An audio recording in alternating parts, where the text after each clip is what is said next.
a lot to prove as well. We'll see you at halftime. Let's send it out to Waco. Justin and company, take it away, guys. All right, thank you so much, Rob. What an environment here tonight at Floyd Casey Stadium. The Baylor line takes the field as they will form the line for the Baylor players to come on out. Oh, this is such a great place for college football on this Thursday evening as they welcome Oklahoma to town.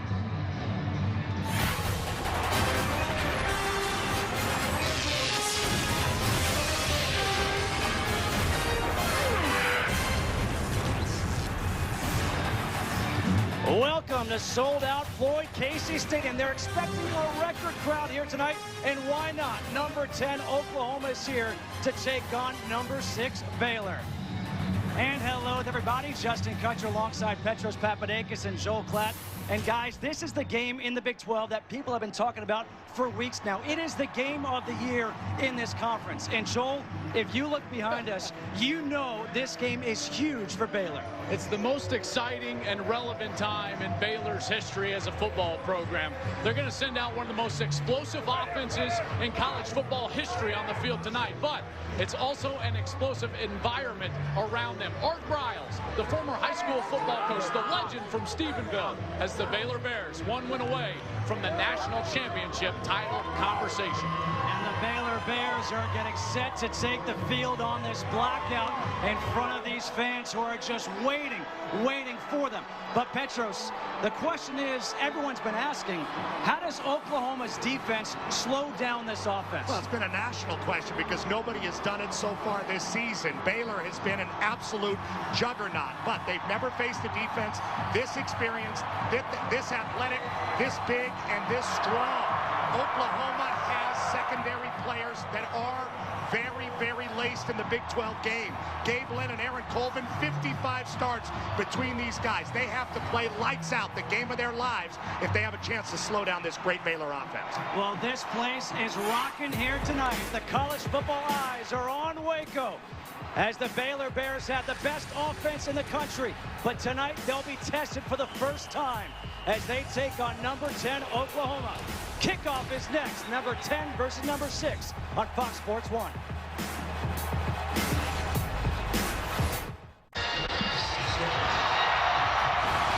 Fox College Football is presented by Kay Jewelers.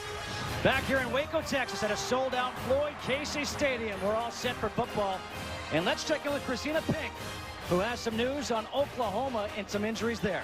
Thanks, Justin. Well, the Sooners are fed on their ground game all season, but that offensive attack taking a hit with the loss of Trey Miller, their senior fullback, out for the season after tearing his ACL in the game against Texas Tech. Their best weapon offensively, their best blocker, and really their most versatile player on offense. The coaching staff said there is no one player who can replace what Miller did for this team, but they're hoping collectively they can fill the void.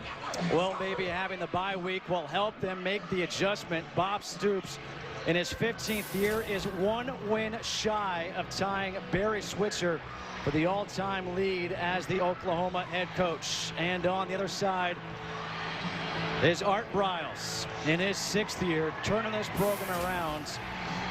And you think about what the stretch they're on right now. This team has won a school record 11 in a row.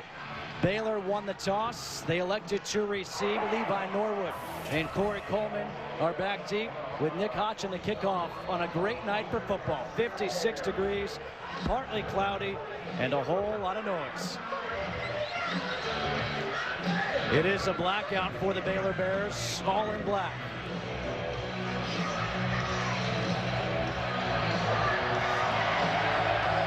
And we're all set for football.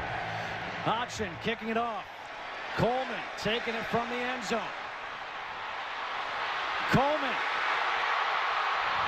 He gets up to the 30-yard line. A good return to open up this game for Baylor. And let's look at the impact players on this side of the ball. Tevin Reese, he's a sprinter. He looks like a track star. He goes all the way down the field. He's one of the best wide receivers in the country. Lake Seastrunk, we already talked about him in the open. Big, strong running back. He'll carry the mail for Baylor. Dominic Alexander is the one that has to step in for Corey Nelson, the injured linebacker for Oklahoma. He's one to watch in this game. And then the All-American candidate, Aaron Colvin, a sensational player in the back end. He's a guy Bryce Petty will be looking at all night long. And with this great offense, Bryce Petty putting up video game type numbers, almost 2,500 passing yards, 18 touchdowns to 1 interception. On first down, they hand off to Lake Seastrunk. And Seastrunk will get a couple of yards. Setting up 2nd and 8, Eric Stryker with a tackle. Now, this is something I think everybody in this stadium has been anticipating. This is the best defense Baylor has faced all year. Will they be able to do what they've done to other teams to the Sooners? They're hoping Lake Seastrunk can keep that average of 9 yards a carry up. On 2nd down and 8. Petty taking a shot deep, and that is incomplete. Looking for Tevin Reese. Art Briles was down the sideline. He wanted a flag. Julian Wilson, the nickelback, was on the coverage. They try a little pick route, trying to get him on the wheel. Art Briles very upset. I thought a good non-call just because it was incidental contact before the pass was thrown. 3rd down and 8. Oklahoma, they talked about some of the keys. Getting off the field on 3rd down.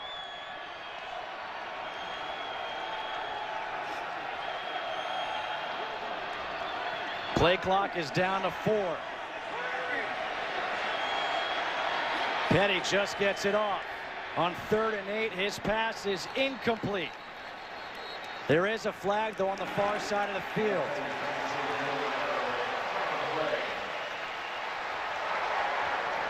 Offside. Defense, number 91. Lined up in the neutral zone. 5-yard penalty, 3rd down. Charles Tapper, number 91, a sophomore from Baltimore.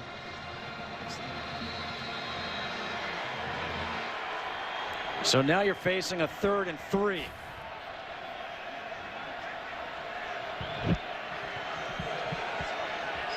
I know it may be early, but this could be one of those moments that Oklahoma looks back to. It's kept by Petty up the middle, and Petty is very close.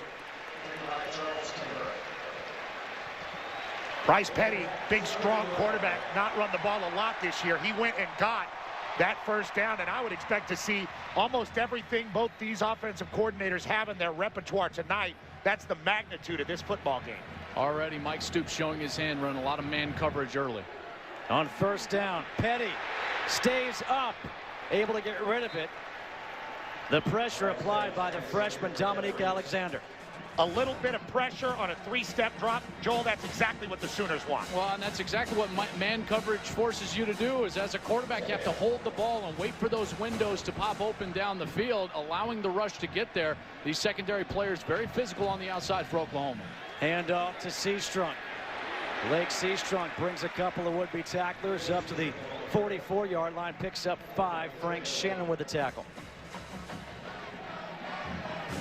3rd and 5 coming up here for Baylor. Feels like these people are sitting on their hands waiting for this offense to explode like they have all year. Nervous crowd, there's no doubt. On 3rd and 5, Petty gets hit and he goes down. Sacked by Quentin Hayes. Quentin Hayes is going to come from his safety position all the way back deep, and he's going to blitz on a delayed blitz and get to Bryce Petty. Great coverage on the outside. A terrific job of the delayed blitzer, Quentin Hayes, of making sure he had that opening to get to Petty before he fired that blitz. He kind of picked out that lane like a running back to get to Petty. Wonderful play call by Mike Stoops to get Oklahoma off the field. Spencer Roth to punt. Jalen Saunders is back deep. Standing at his own 25. Fair catch called for. And it's made at the 22-yard line. Oklahoma's defense does the job. Can Blake Bell do the job for the Sooners? He'll take the field in a scoreless game when we come back.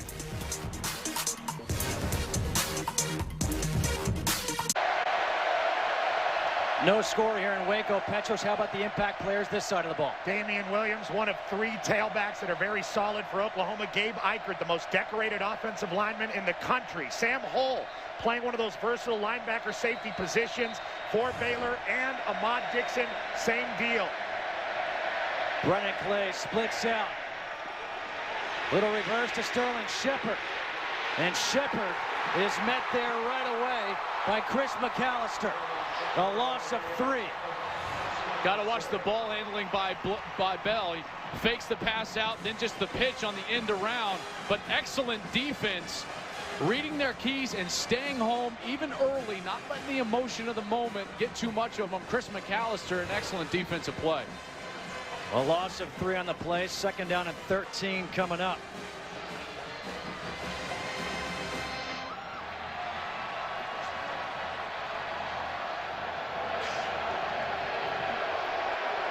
The officials getting together.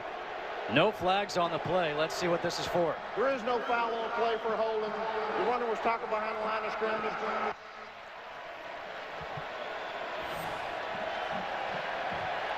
Blake Bell, 1,300 yards throwing the football. Only 3 interceptions. The one thing that they need him to do tonight, though, run the football. Very successful a year ago, over 70 yards running the ball against Baylor. He has improved dramatically in the month of October as a passer. 2nd and 13. Bell swings it out wide, completes the pass to Jalen Saunders. And Saunders gets hit right away by Sam Hall. A 4-yard pickup, so 3rd and long coming up. You know, Joel, it's an interesting start. Oklahoma really trying to get out to the perimeter. You would think that they would attack the middle of that Baylor defense because they are the superior physical football team. Yeah, the one team that had a lot of success running the ball was Kansas State, and it's because they attacked them physically right in the middle of that defense. So I am a little bit perplexed why they came out to the outside early in this ball game. 3rd and 9. The Baylor defense forced a 3 and out. Bell, pressure, gets rid of it. The throw is low, incomplete. Clay could not hang on. Well, Baylor's going to sell out. They're blitzing. Here comes off the left. They're going to be blitzing, and on a screen pass is the worst possible situation to be in as a quarterback when your linemen get caught up in that wash and you're just having to backpedal back to your own end zone trying to get the ball to your running back. Blake Bell tries to get it up on the chest of Clay, but can't do it. He might have been better just to deep. Make sure it's incomplete because that play was going nowhere. Oklahoma's defense does its job, its first turn. Now Baylor's defense does its job. Jed Barnett on to punt.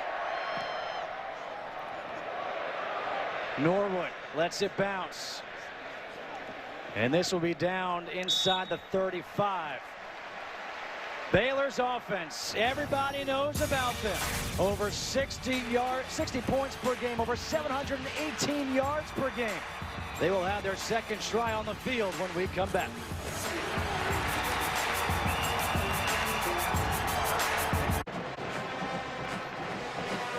Guys, let's take a look at tonight's Chevy keys to success. Well, Oklahoma, they have to do what they were just unable to do against an improved Bears defense, which is stay on the field, run the clock, eat the clock, and have sustained drive. I think it's important for Baylor just to be themselves, not get caught up in the atmosphere and the environment. Just go out there and be the offense that you have been all season long. Over 60 points and 700 yards per game. They are good enough to beat Oklahoma.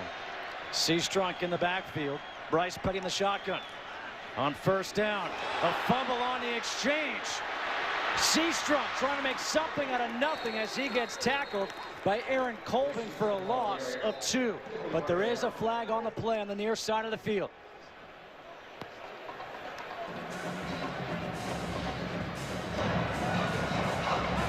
Offside. Defense, number 91, lined up in the neutral zone. 5-yard penalty, 1st down. It's Charles Tapper, number 91, right there, the right end. It was just lined up in the neutral zone, and that's the 2nd time Oklahoma's had that on 2 Baylor possessions, and it almost is 3 because they've been really with a credit card alignment on the football so far tonight. Twice now on Charles Tapper, both times on number 91. Glasgow Martin in that tailback. They hand off to him up the middle.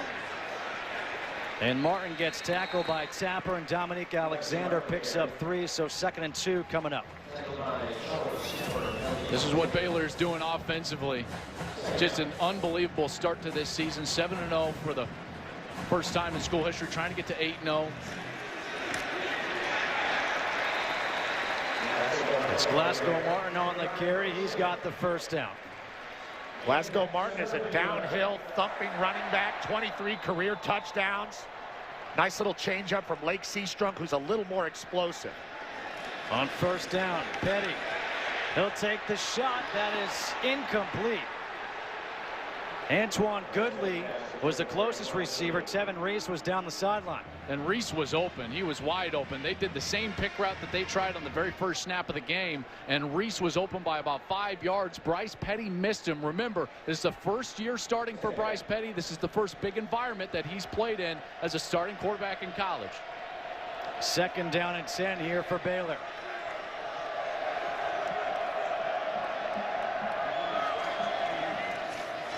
Handoff to Martin. Martin, nice tackle by Gino Grissom.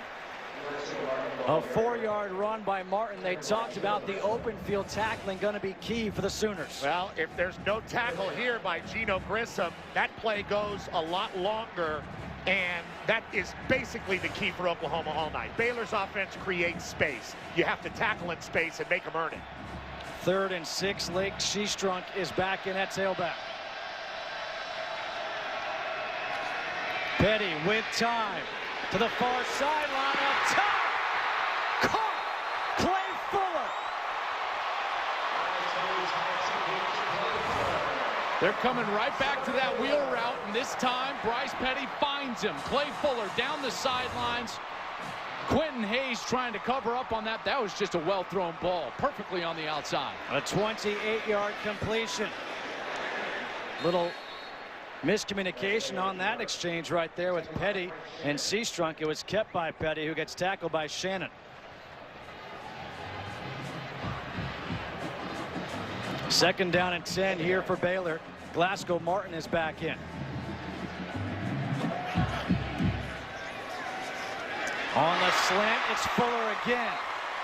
Tackled by Quentin Hayes. Fuller gets 7, so 3rd and 3 coming up. Joel, you talked about Bryce Petty's inexperience. Seems like he's settling down here with a big 3rd down. A ball down the field that you throw very accurately will always settle you down as a quarterback.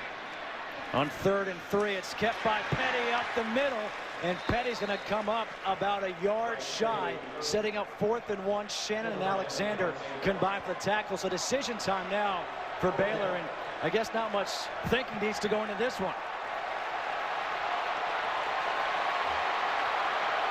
4th and 1, never a thought to come off the field. Handoff to Martin up the middle. And it looks like Martin should have the first down. They come out with an unbalanced line. They add an offensive lineman. This is Kelvin Palmer. He's a tackle lined up as a tight end. They go heavy on the left side. They run on the left side and end up moving the chains. 10th play of the drive coming up here. 1st and 10 from the 14.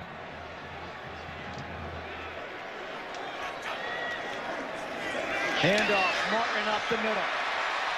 Gets brought down by Charles Tapper. Picks up 4.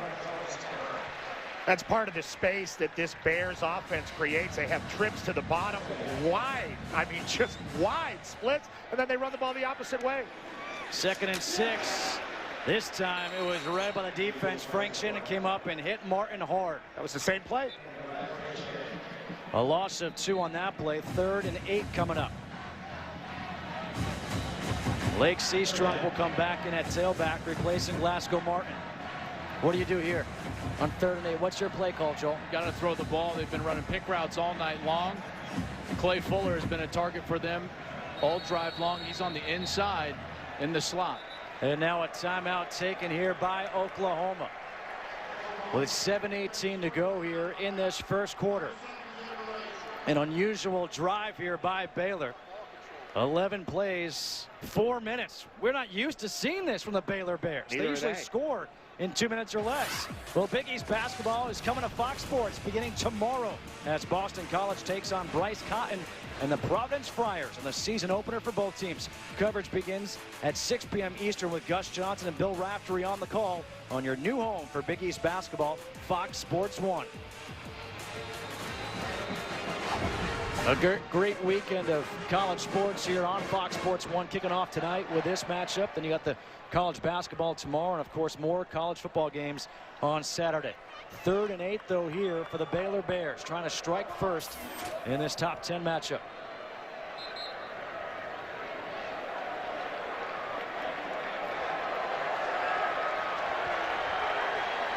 Those guys might be getting cold later. The temperature will drop. 3rd and 8.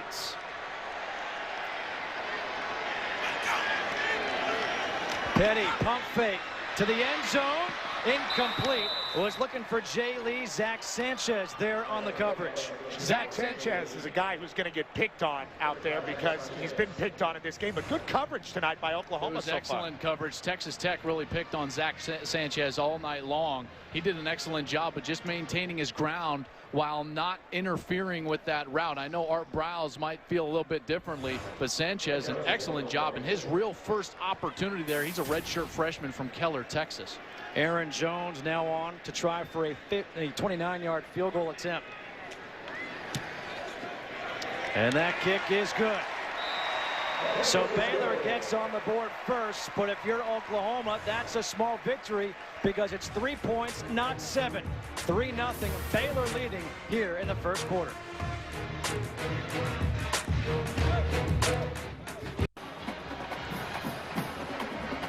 (3-0) Baylor leading Oklahoma here in the first quarter. An unusual drive. 13 plays, 55 yards, and only 3 points. That's what the Sooners want. They want the Bears to have to go out there and earn it offensively, and earn it they did.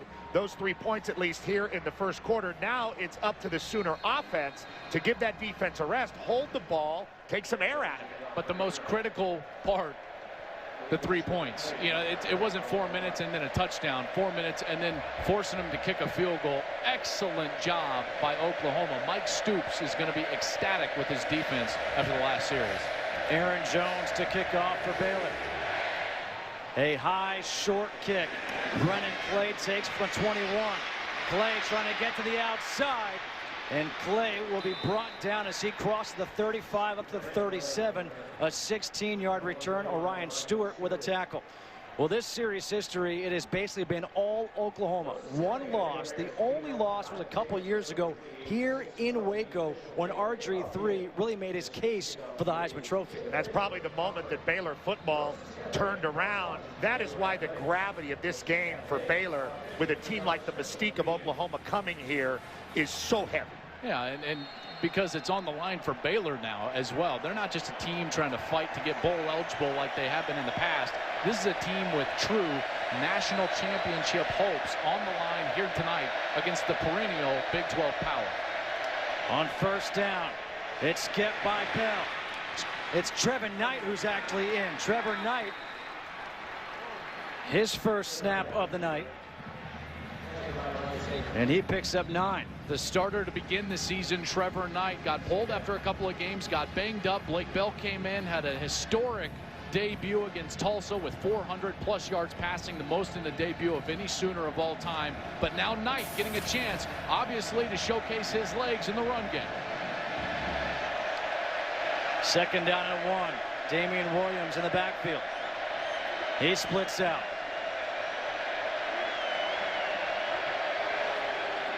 Knight will run it again. And Knight gets shoved out of bounds. Let's see where they mark him out. It looks like the 46. KJ Moore and Eddie Lackey combined for the tackle. 3rd and 1 coming up. You know, 3rd and 1, that's normally the Belldozer time. And guess who's jogging off the sidelines? Number 10, Blake Bell. Short yardage situations the last couple of years. It's been all one player for Oklahoma. Number 10, Blake Bell. These fans making some noise here on 3rd and 1.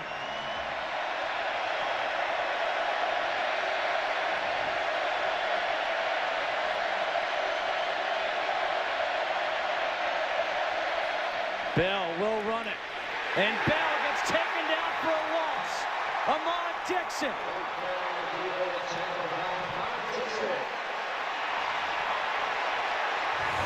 Well, you were right about Blake Bell. They tried to go Bell-dozer. It's a slow-developing run play. Oklahoma does have an extra guy, but Ahmad Dixon, like a heat-seeking missile, comes in and makes a play on the big quarterback, tackling him at the hips, not the upper body, at the hips to make sure he brought him down. Great play by Baylor.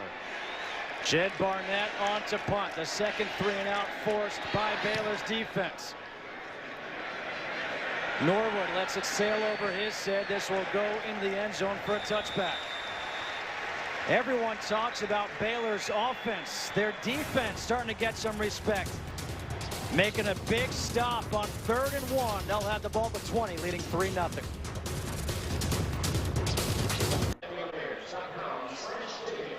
An uncharacteristic start here for Baylor, leading 3-0 with 5:09 to go, but really no big plays from the Bears yet. No, they've run 18 plays. Only one has gained more than 7 yards. That was a 28-yard catch for Fuller. They're averaging 9 yards per play, more than 9 yards per play. So Oklahoma so far, like you said, Joel, doing a great job defensively, recognizing what the Bears want to do.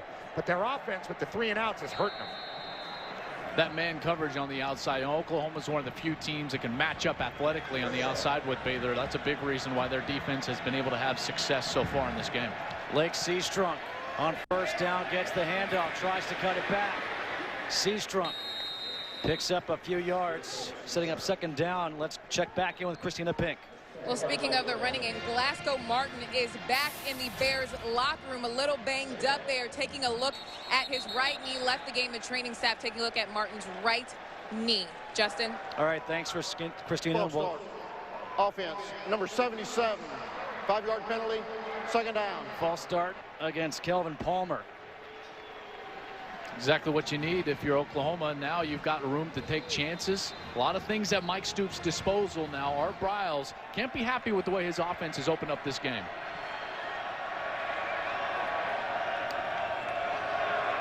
Second and 13 here for Baylor.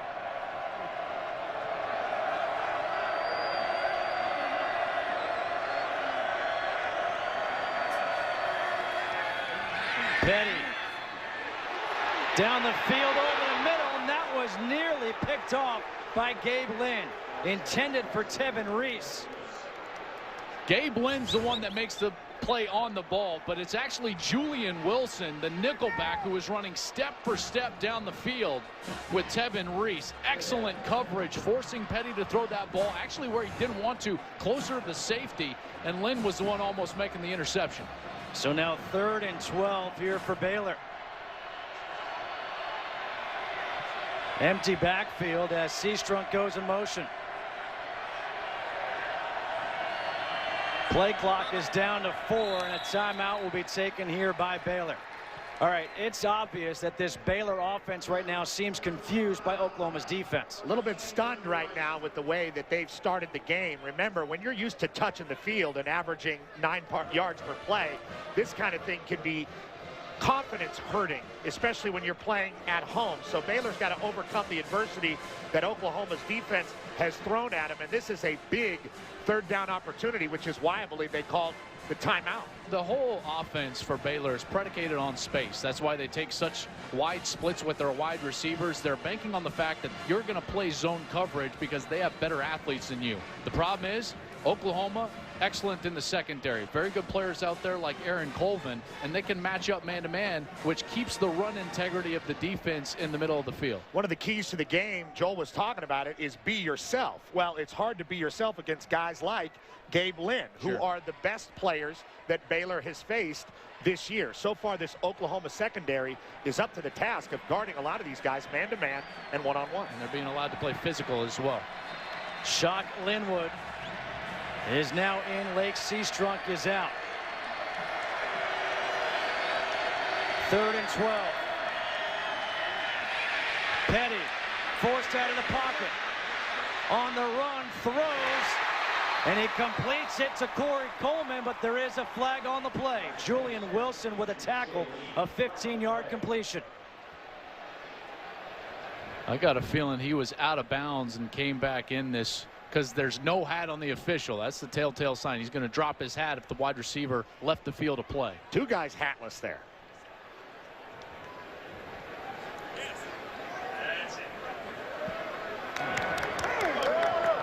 Illegal touching. Offense number 1. The receiver went out of bounds on his own and was the first to touch. Lost it down at the previous spot. 4th down. You were talking about them allowing Oklahoma to play physical with Baylor. That's nice and physical on the edge. And Corey Coleman against Julian Wilson goes out of bounds. And he wasn't forced out of bounds either. Basically on his own volition. The hat comes off. Illegal touching, and Oklahoma again now gets off the field. Very quality first quarter for this Oklahoma defense. Maybe a little elbow there. Maybe a little chicken wing. Spencer Roth to punt from his own 4-yard line. Jalen Saunders just beyond midfield as he gets driven back. Good punt taken at the 30. Good coverage as well on special teams. Saunders is down the 29-yard line. Levi Norwood with a special teams tackle after a 53-yard punt. This Oklahoma Sooners team, preseason number 16 in the AP poll, lost in that Red River rivalry to Texas. The only loss on the season. And after 2 straight wins, they're in the top 10 here in the BCS. And here coming out for the quarterback position will be Blake Bell in his 3rd series. Really kind of just looks exactly like every other Oklahoma season under Bob Stoops. Quality. On 1st down. The handoff is to Williams, and Williams got crunched. Eddie Lackey. Also Ahmad Dixon, number 6. Watch this flow. No lineman for Oklahoma on the 2nd level. That means those defensive tackles doing a heck of a job. Blackshear, Musumbuku, these guys up there taking up 2 gaps, taking up 2 players, allowing their fast linebackers to flow over the top. Damian Williams and Roy Finch in the backfield on 2nd down and 9. Williams splits out. Bell swings it out to him. And a good tackle by Dimitri Goodson after a pickup of 6. You know, you can only stand in the ocean for so long with the waves hitting you before you go under. And that's what the Oklahoma defense is going through right now. The Oklahoma offense cannot have another 3 and out and give the ball back. Well, Phil Bennett's done a heck of a job with this defense for Baylor. You look at them, number 1 scoring defense in the league, 6th country. They get overshadowed by one of the most explosive offenses we've ever seen, but this defense does a heck of a job. 3rd and 3. Play clock is down to 5. Bell hands off to Clay. Clay, a flag on the play, is short of the 1st down. Ahmad Dixon with another big tackle.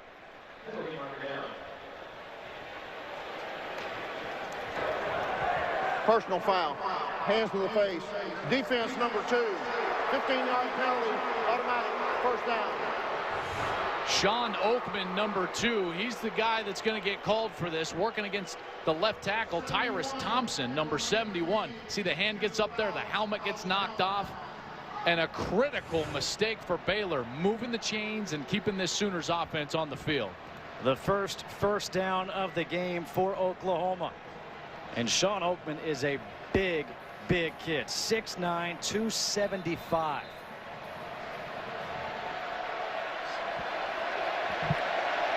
Four wide receivers in here on 1st down. Clay in the backfield.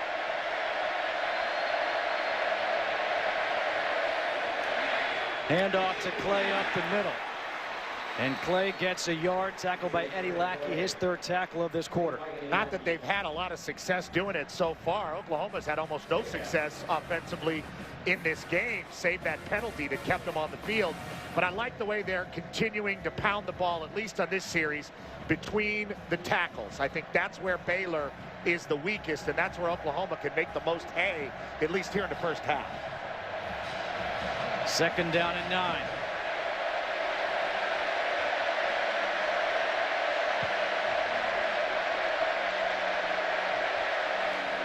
It's kept by Bell. Bell gets spun around, and he is tackled at the 45, Bo Blackshear.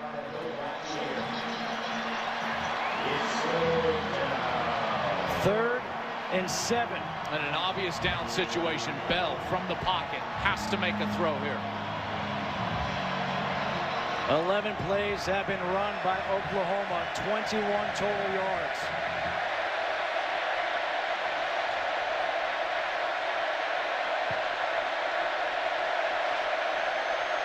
On 3rd and 7.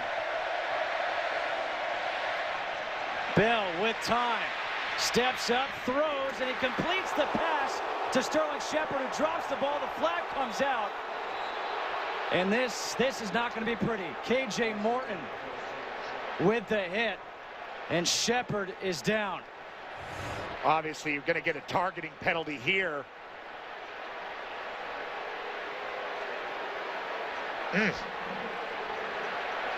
K.J. Morton just waiting for him. Remember the targeting penalty. It doesn't have to be the crown of your helmet as a defender, but also if you go high to the neck or head area of a defenseless receiver with any part of your body, that'll draw the targeting penalty out. Granted, they will probably review this, but right now the Oklahoma staff attending to Shepard, who's still on the field. K.J. Morton, too, took a little bit of that.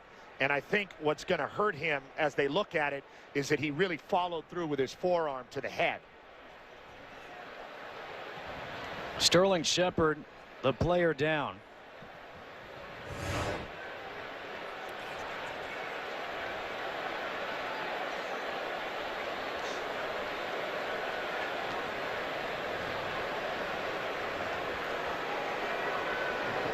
Shepard, a sophomore out of Oklahoma City.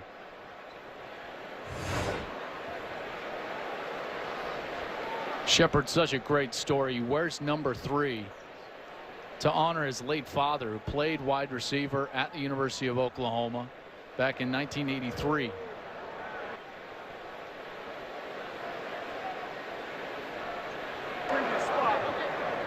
The result of the play was an incomplete pass. Personal foul, targeting, defense, number 8. That's a 15-yard penalty from the previous spot. Automatic first down. Number 8 is disqualified. After the play, personal foul, unnecessary roughness, defense number 6. That penalty will be enforced half the distance. Also after the play, unsportsmanlike conduct, number 6 defense, taking his helmet off. That's half the distance to the goal. Automatic first down.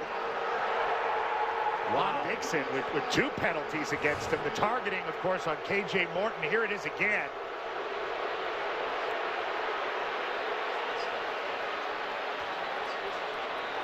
Pretty easy call within the context of the rules that we have this year, which have not changed. The ejection now is the new part of the rule.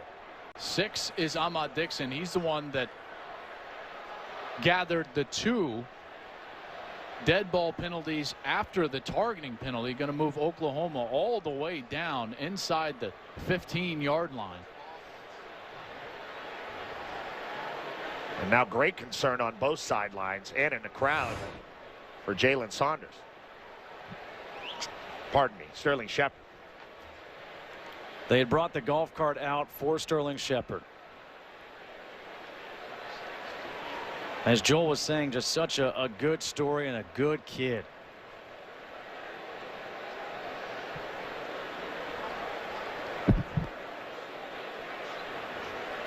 It's good to see him sitting up.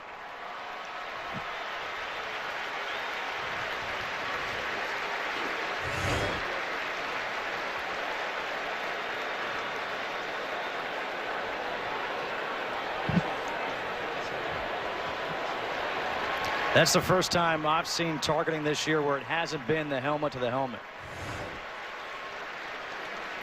2 types of targeting. Both result in the ejection.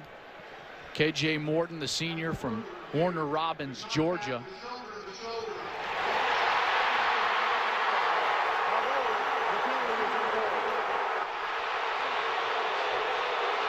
K.J. Morton's going to stay in the game. They reviewed the ejection. Of course, that's the only part of the penalty that can be reviewed. They reviewed it and said that the contact was shoulder to shoulder and not to the head or neck area. Mike Pereira, our rules expert, is on the phone from home watching the game. Mike Pereira, what did you think of the call and K.J. Morton staying in this ballgame? You know, Joel, I think it's a hit on a defenseless receiver, but to me, it is shoulder to shoulder by the neck area, but I do like the fact that they try to keep people in the game. He didn't lower the crown of his helmet, and I think the bulk of the contact, the most contact, was shoulder to shoulder, and I like that they left him in the game. I thought the follow-through with the forearm would leave it how it was. The officials seeing it differently, just like Mike Pereira, leaving him in the game. But, you know, that's like a concussion move with the forward after the contact when the shoulder or the forearm comes forward. I just don't think it was one of those where he hit with the crown. Yes, it was a tough hit, and yes, I like the foul for a hit on a defenseless receiver. But, again, I do like that the bulk of that contact was really pretty much on the top of the shoulder, really almost all shoulder to shoulder. All right, thanks, Mike. You'll be with us all night. Hopefully we won't have to check in too often. Second down and goal here. Trevor Knight is now in at quarterback, and a flag is thrown.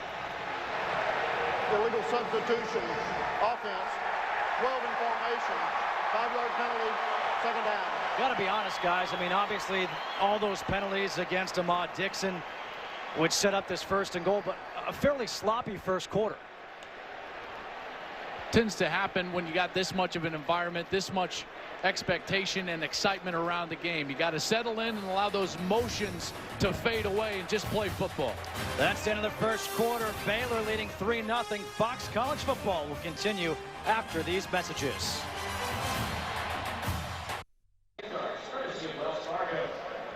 Phil Bennett's defense has done the job so far, but now he's facing second and goal against Oklahoma.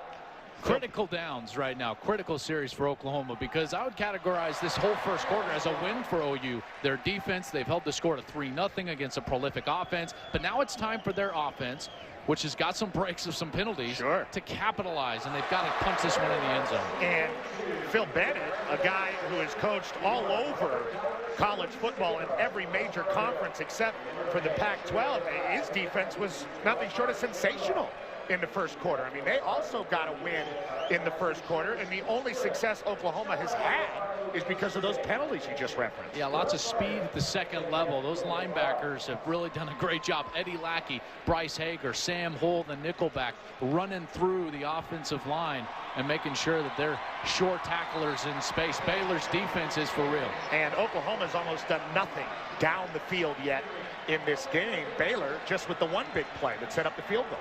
And by the way, when we saw that illegal substitution, that was after the quarter had expired, so there was no penalty. So it's second and goal from the 7 with Trevor Knight in at quarterback. Brennan Clay, the tailback.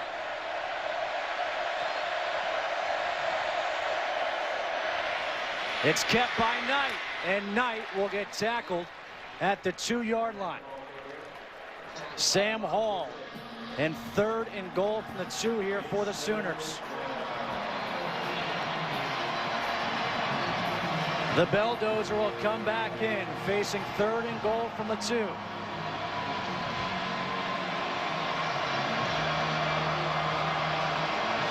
Damian Williams in at tailback.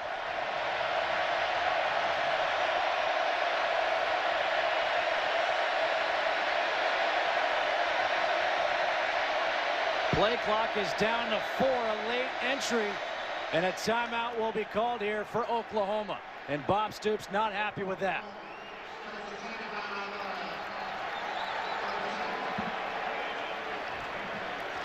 Time for tonight's Lincoln stat comparison from the first quarter. Those penalty yards were huge for Baylor. The offense for Oklahoma not getting it done, obviously. 20 total yards. Baylor's offense, slow going. Defenses, both sides, wins in the first quarter. Both sides playing excellent in space, and especially the ability to tackle. You know, that substitution problem that caused Oklahoma to call a timeout might have something to do with the platooning quarterbacks, you know? And also, let's reset, and Trey Millard is not here. He's their best player offensively, and he's the reason that they never have to substitute. He's the reason that they can get into any formation that they want because he was a fullback. Now his knee is torn up, and they're having to run more guys on the field. He's the guy on your right, obviously. And they're getting caught in those substitution areas. Extra offensive lineman is in. Casatani. 3rd and goal from the 2.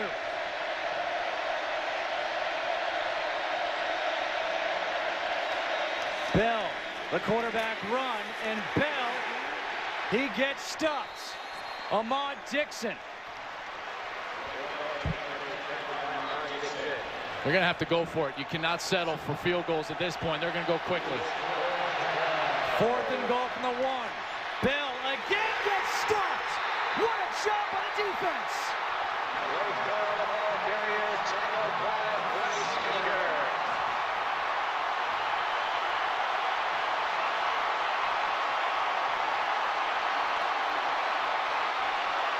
KJ Morton, who was ejected and then they brought him back because it wasn't a targeting, is the one who makes the stop. 2 stops. First on 3rd down, Blake Bell trying to do this delayed power play. They pull the guard, and he gets stopped at about the half-yard line. Then on 4th down, Petros, again, the run-through from the 2nd level, and the offensive line for Oklahoma cannot handle it. Phil Bennett loves it. His defense stepping up.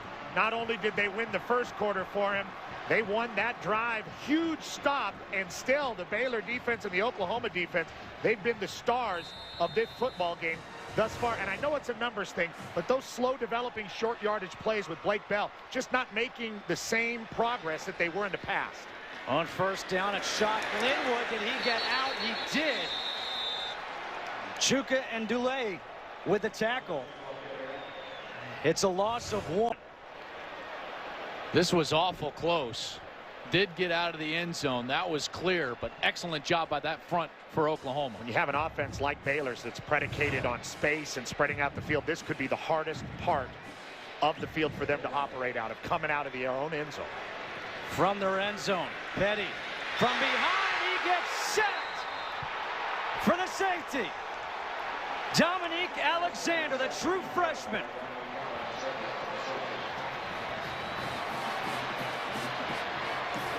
Too slow. Max protection. 2 wide receivers in the route. They're trying to run a big crossing route with a wheel route down the sidelines, and you just can't do that from your own end zone. The protection will never hold up, and it didn't for Bryce Petty, sacked in his own end zone. It's what we talked about coming in. It's all about the defense.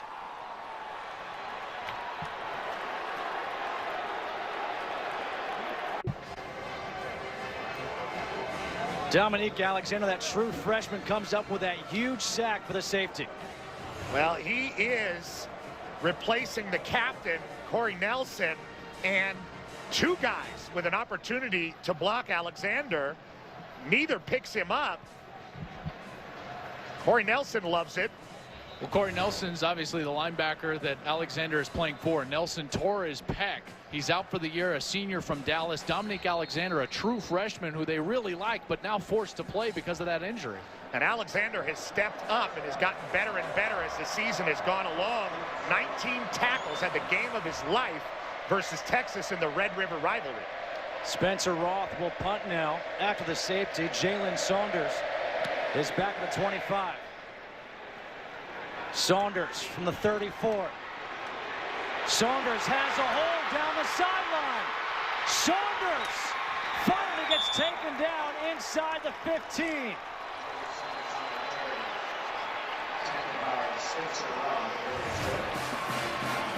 Great blocking here, the way they set it up, setting up a nice tunnel. Connor Knight, number 89, with a wonderful block right there, and you see that beautiful hole for Saunders to take it in. a punt returner very comfortable in that safety return situation. But now Oklahoma has got to try to find the end zone. They have not been able to take advantage of any of these miscues, and Baylor's defense has just been sensational, now backed up against their own goal line once again. Really struggled in short yardage situations. A 55-yard return. Trevor Knight is now in at quarterback. On first down, it's kept by Knight, trying to get outside, and he gets shoved out by Ahmad Dixon. Part of the reason I think we're seeing so much Trevor Knight in this game, it's been the wrinkle for Oklahoma. I think Blake Bell, a good runner with the football, they don't want to risk him running that much, and they want to run the quarterback. He's not quite as explosive either as Trevor Knight. Trevor Knight is doing a lot of the zone read on the outside. Bell is handling everything in between the tackles. So is that then predictable for this Baylor defense? It can get predictable. You got to change it up, change that wrinkle. 2nd and 7. It's Bell in at quarterback. Bell to pass. He completes the pass to Jalen Saunders, who gets spun out by Terrell Burt, picks up 4. Burt, one of the fastest players on this Baylor team, an excellent safety. He was the anchor leg of his high school 4x100 relay team. Competed for the state championships here in the state of Texas, but this Baylor defense, again, another opportunity on 3rd down. 3rd and 3.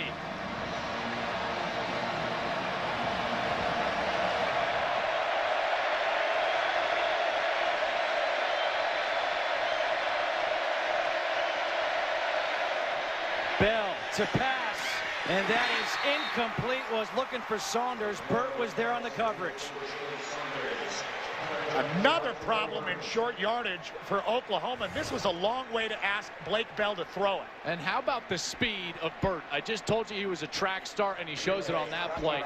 No space for Blake Bell to throw that ball in an out route in such confined quarters near the goal line. Saunders, an inability to get away from Burt.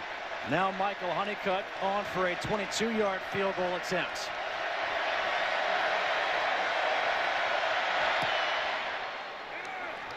That is good, and with that, Oklahoma has the lead here in this one, 5-3. It was all set up on a 55-yard return by Jalen Saunders. 5-3, Oklahoma on top of Baylor. Weird score.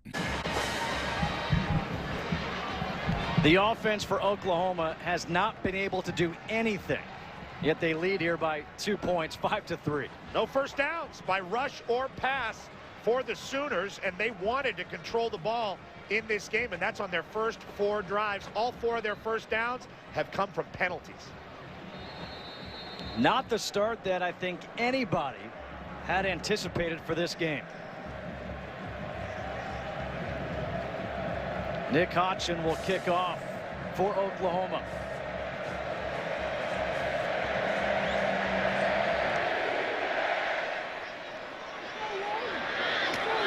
Corey Coleman from the 5. Coleman, he gets the outside. Coleman with a good run back as he's across midfield. All the way down to the 45 of Oklahoma. Nick Hodgson, the kicker, with a tackle. And exactly what Baylor's offense needed. A little spark, some field position to get them going. Coverage unit for Oklahoma overruns their lanes. Easy return for Baylor across the 50-yard line. Excellent job there by the return man. We saw a 55-yard return by Saunders, and now we get a 50-yard return. And it's 1st and 10 from the 45 of Oklahoma with Seastrunk in at tailback.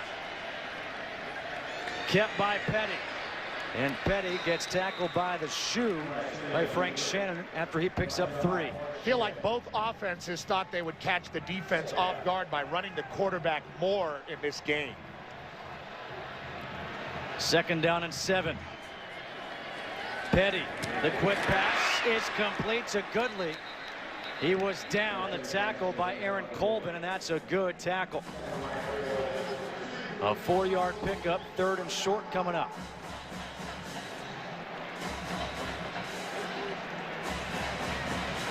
And much like we talked about Oklahoma's offense needing to do something, Baylor needs to get a first down here. It's Seastrunk up the middle. And Seastrunk, he will have the first down. Watch this cut in the hole. Even on third down, within the line of scrimmage, able to get back to his left. Watch how Seastrunk right here sees the cutback lane and gets all the way back. Great vision from a guy who a lot of people have in their Heisman Trophy list, but Seastrunk still down on the ground. Blake Seastrunk. He's writhing in pain. The star running back for this Baylor team, the transfer from Oregon.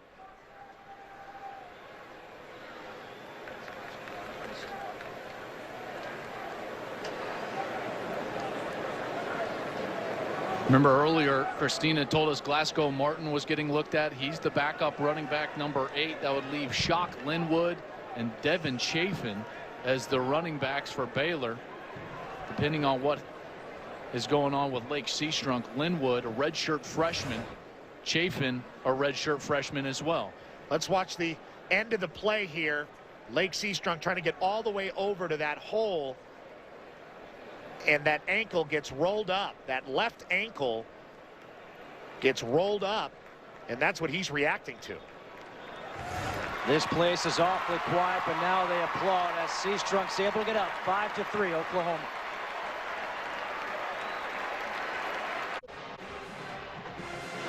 Lake Seastrunk trying to get loose on the sidelines. Go back to the play that he had to come out of the ball game. He's going to get in there and make the cut. Got the first down, but watch his right leg when he makes the cut. He's actually going to give right here, right there. Watch his right leg. He's going to leave it back there. That's where he got hurt, and that's what they're working on the sidelines. That pass by Petty was knocked down by Charles Tapper. Tapper, no stranger to that, an elite hoopster in Baltimore's AAU circuit.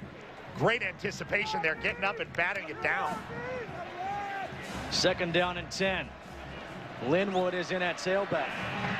He takes the handoff, and Linwood tries to dive forward, gets up to the 31. Tackled by Gabe Lynn. 3rd and 7 coming up.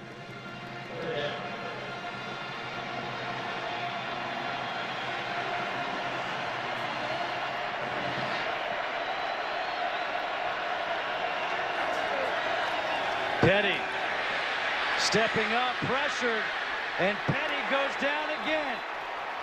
Eric Stryker with the sack. A loss of 5. Check out Stryker all the way on this side, and he's just going to come all the way around and loop around. Watch this hustle. This is what a motor is all about. Comes all the way. Now he's going to get to the quarterback. Great job by Stryker. He did it on Spencer Drango, a freshman All-American from last year, and that's the speed and athleticism of Oklahoma that, frankly, Baylor's not seen yet this year. Aaron Jones on for a 52-yard field goal attempt. That would be a new long. And the kick, that is no good. Another defensive stand by Bob Stoops in Oklahoma.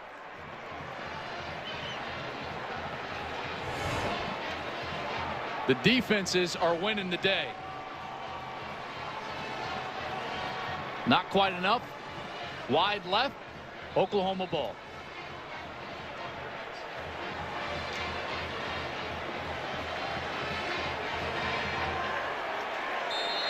A fired up Bob Stoops. Art Briles kind of in shock. Just 96 total yards of offense combined in this game.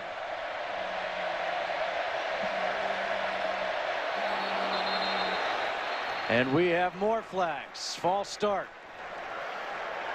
False start. Offense number 79. 5-yard penalty. First down. That's Darrell Williams, number 79. Redshirt junior from Lake Dallas. He started all the games this season, 8 of them at right tackle. Just got started a little bit too quickly. And against this defense, this is not a defense you want to start at 1st and 15. They've been too dominant and too fast. Any kind of penalty, even the 5-yard variety, a big problem for both offenses with the way they perform. Roy Finch is in at tailback. He's that jitterbug type for Oklahoma. Play clock is down to 2. Bell did not get it off in time. Unbelievable. prior to the snap. Delay of game. Offense. 5-yard penalty. First down. That's one of the hard parts of being in the shotgun on every snap is as a quarterback, you can't control the actual snap of the football with your cadence. You're relying on your center who oftentimes cannot see the play clock. We've had almost as many penalty yards as total yards in this game so far. On 1st and 20. The handoff is to Finch. Got tackled immediately by Eddie Lackey, his 5th tackle of the game. We've had a couple of injuries already. For more on those, let's check back in with Christina Pink. Justin, a couple of updates on the injured guy. Seastrunk is okay. Came off the field holding his groin, but ran up and down the field, tried to keep it loose and get it stretched out. Should be back on the next series. As for the Sooners, Sterling Shepard had his head and neck checked out on the sideline. Looked like they administered a concussion test. They did take his helmet, so it's unlikely he'll return. All right, thanks, Christina. 2nd down and 19 here for Oklahoma. Bell to pass, and Bell's pass is complete to Jalen Saunders. Saunders all the way up to the 46 of Baylor, a 28-yard completion. This is the difference in Blake Bell in the last month, Joel. Yeah, and the corner is down. That's an easy read for the quarterback, and Blake Bell does an excellent job of getting it outside to that far corner route.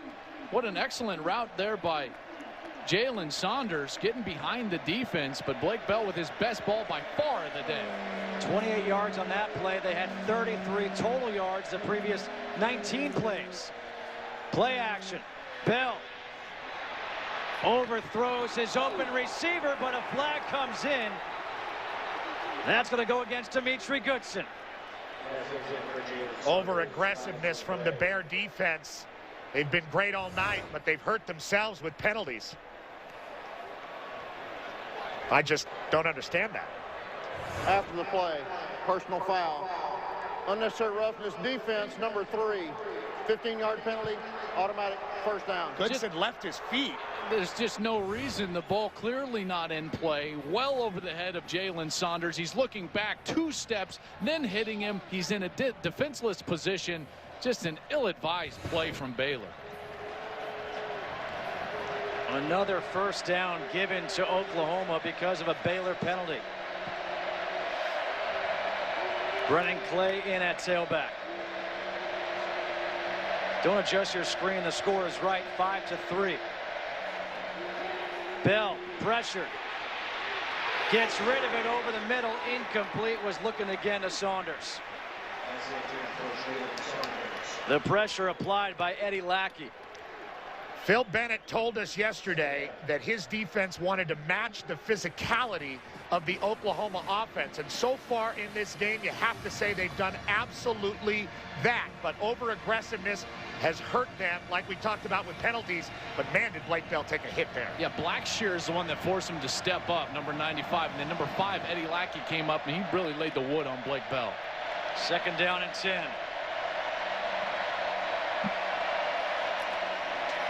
Bell throws incomplete. That time to Deron Neal. The pressure again applied by Eddie Lackey. Excellent coverage there from Baylor as well. Just seems like neither of these offenses, or teams for that matter, can generate or keep momentum. Neither quarterback has settled in. Neither quarterback has a rhythm. It's a quarterback-driven game, and we're seeing the effects of that here tonight. 3rd down and 10.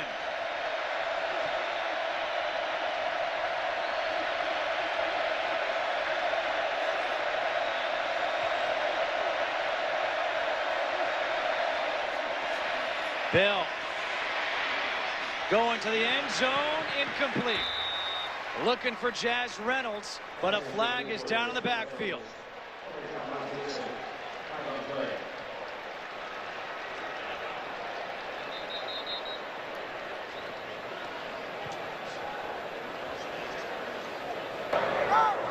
Holding.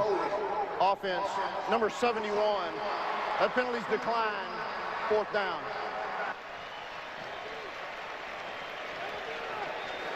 Fourth down coming up.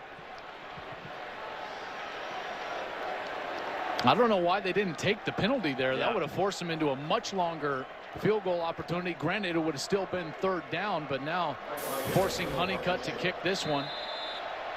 Be a 48-yarder. His long on the season is 44. This is from 48.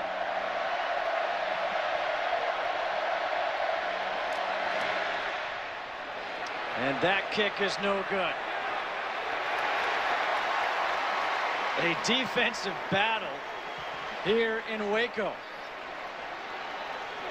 This Baylor defense gets no credit nationally. Everyone talking about during the course of the week how their numbers may be a mirage, and there's no way they're as good as the numbers that they're putting up as the #1 scoring defense in the league, #2 total defense in the league, #6 pass defense nationally. And guess what? They're proving tonight that this defense is for real, keeping them in this ball game while their explosive offense tries to get its footing.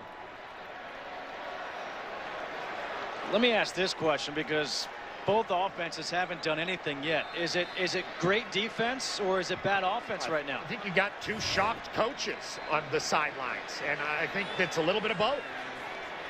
Linwood in at tailback. He gets the handoff, and Linwood breaks one.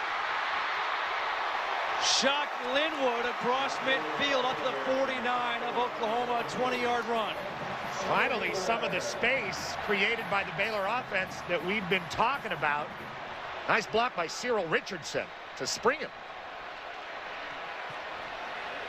Petty throws the slant and completes it to Antoine Goodley. And a flag is down in the backfield. Personal foul. Roughing the passer. Defense number 19. 15-yard penalty. Automatic.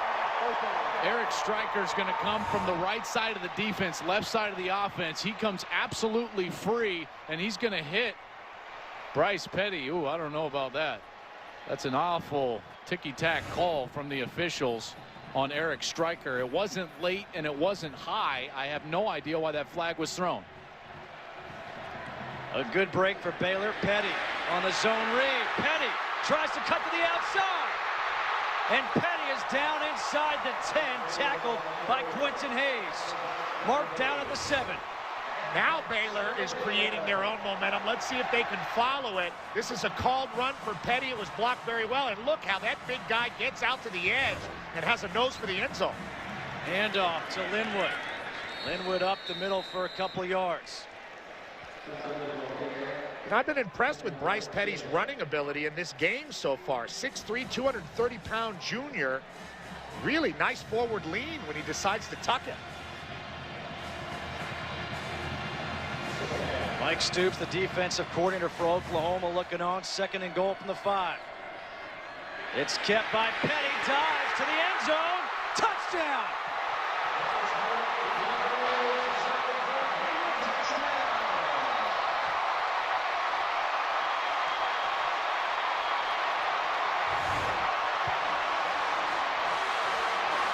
They create the space with the running back, Shock Linwood, moving to the left. And Bryce Petty, at 230 pounds, only needs a little crease. Great forward lean, gets it into the end zone. Aaron Jones on for the extra point. The 7th rushing touchdown of the year for Bryce Petty. From 5 yards out. He did it on this drive with his legs. Mike Stoops not happy as his team now trails by 5. 10-5 Baylor.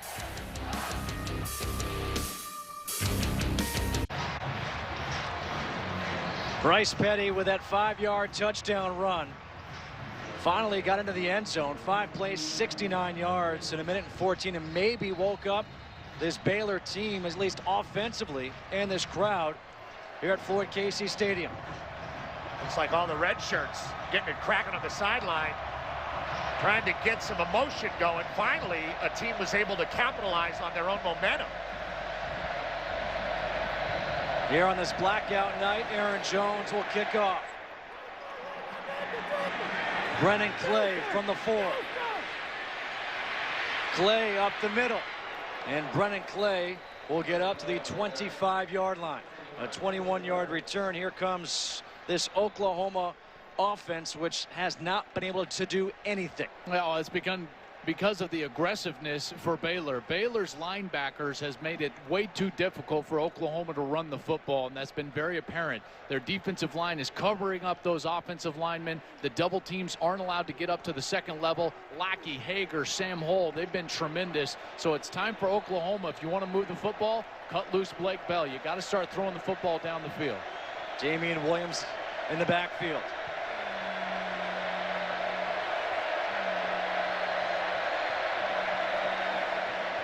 Bell on first down throws, and he completes that pass. Nice move by Saunders, makes a couple of guys miss, and picks up a first down after 12 yards. Saunders, a great job with his upper body of breaking that tackle of Burt. And that's really a positive play for Oklahoma on first down. Damian Williams on the handoff. He slips a tackle in the backfield, and Williams gets a couple of positive yards. Sam Hall with a tackle. I think you agree with me, Joel, that Oklahoma's got to continue to try running inside, because they're going to need that if they're going to go forward winning this game in the second half. You know, at this point, I think they've got to throw the ball in order to open up that run. It's gotten to that point where they're going to need to get the safeties out of that run box. Blake Bell's arm is going to be the ultimate for Oklahoma if they're going to try to run the football later in this game. Second down and 8. They swing it out to Williams.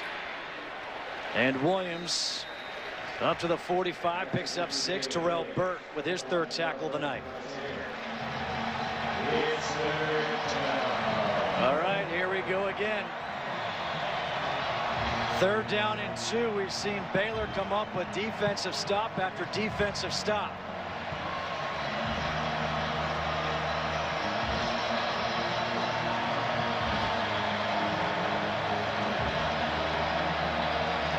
Brennan Clay is in at tailback.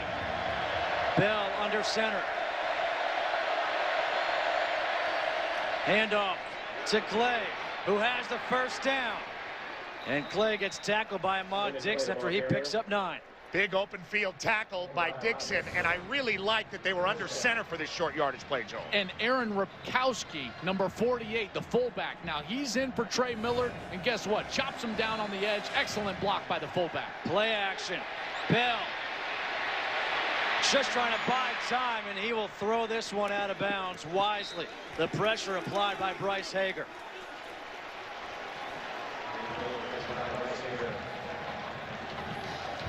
Joel, you mentioned the block by Ripkowski.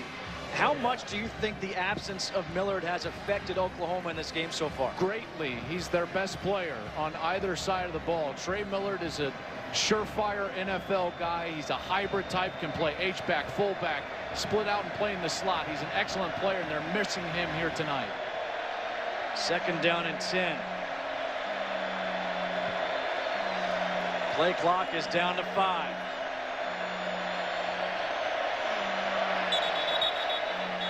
And a timeout will be called before the snap by Oklahoma. Oklahoma takes their third and final timeout of the half. So with 5:05 to go, Oklahoma takes its final timeout of this first half. And Saturday, UFC Fight Night returns to Fox Sports 1 with an explosive light heavyweight showdown between 2 UFC legends as Vitor Belfort takes on Dan Henderson. UFC Fight Night coverage starts Saturday at 8 p.m. Eastern only on Fox Sports 1.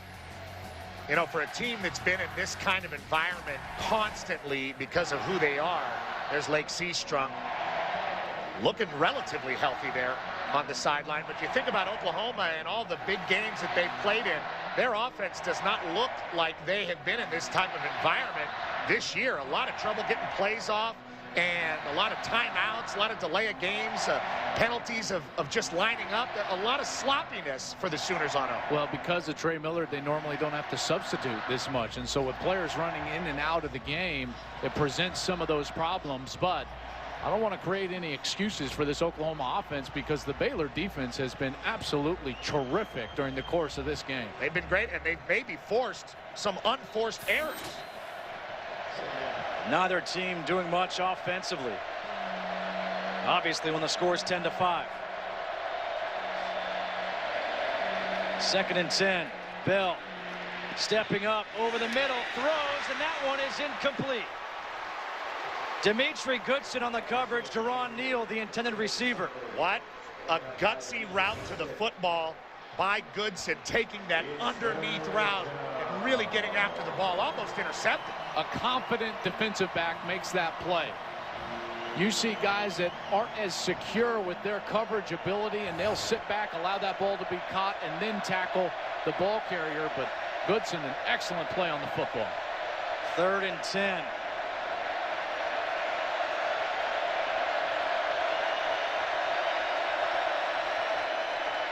Bell on the slant, completes the pass to Bester. But Bester gets wrapped up by K.J. Morton, picks up 5, so 4th and 5. I love what Phil Bennett, the defensive coordinator, does there. A long yardage situation. Watch the blitz come on Blake Bell. That's going to force him to utilize his hot route and throw the ball before he wants to. Short of the sticks, and then it's all about rallying up and making an open field tackle. That is trust from Phil Bennett and his secondary players that they're going to be there to make that tackle. Excellent call. Jed Barnett on to punt. Levi Norwood at his 10-yard line.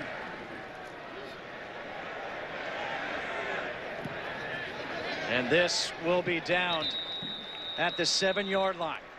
4:13 to go here in the second quarter. 10-5 Baylor leading Oklahoma. Let's check in with Rob Stone on what's coming up on the Pizza Hut halftime. Coming up on the Pizza Hut halftime report, we had extensive plans to preview the weekend.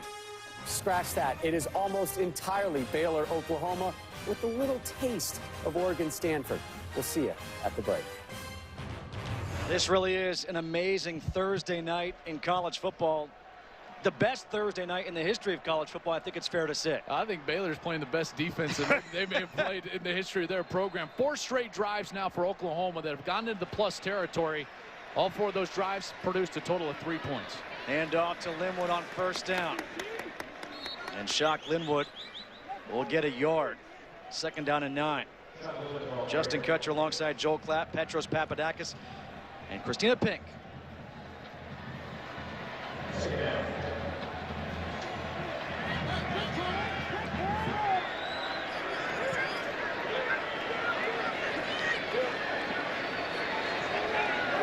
Corey Coleman in motion. Petty stepping up, taking the shot down the sideline. That's incomplete. Was looking for Antoine Goodley. Aaron Colvin step for step with him. They've not been running free, the Baylor receivers, all night. Great coverage again by the Oklahoma secondary, and that's their best player, Aaron Colvin. I've talked to a few NFL scouts about Aaron Colvin. They said this guy has great next level of potential, and it's because of what we just saw, his coverage ability down the field. Aaron Colvin, one of the best in the country. 3rd and 9. Flags, free play here for Baylor, and that one is knocked away by Quentin Hayes. Clay Fuller, the intended receiver.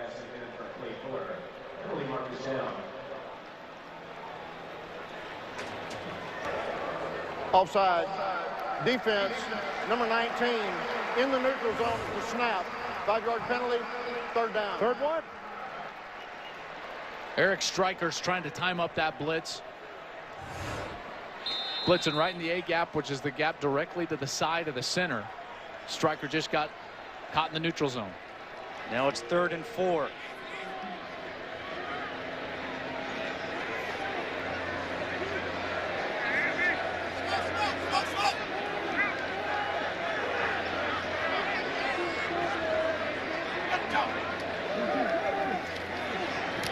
Petty's pass to Antoine Goodley is complete. That forward progress enough for the 1st down despite the good hit by Aaron Colvin. Another opportunity wasted for the Sooners to get off the field. Defensive penalties have been at a premium for both sides. Handoff to Linwood. And Linwood, still on his feet, gets the 1st down. Quentin Hayes brings him down. Initially it looked like Frank Shannon may have gotten him by the foot. Frank Shannon, number 20, was the one chasing him down.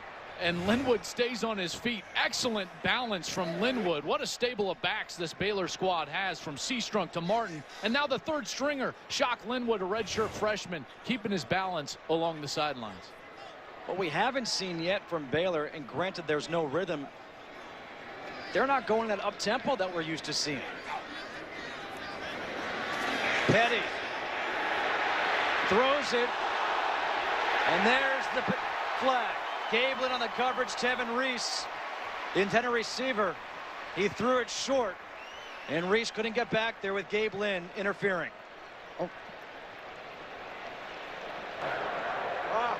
Pass interference. Defense, number 9. 15-yard penalty from the previous spot. Automatic. First down. Tevin Reese trying to take, as they say, the top off of this Oklahoma defense. Joel, I learned that from you. But Oklahoma's just there. Well, sometimes you're just a victim of a poor play on the other side. Bryce Petty won the flag. Well, he wants it because he severely underthrew that ball. It's actually what drew the contact from Lynn. Handoff to Linwood. He gets tackled by Gino Grissom. Picks up a yard. 2nd down and 9 with under 2.5 to play here in this first half. 10-5, Baylor leading Oklahoma.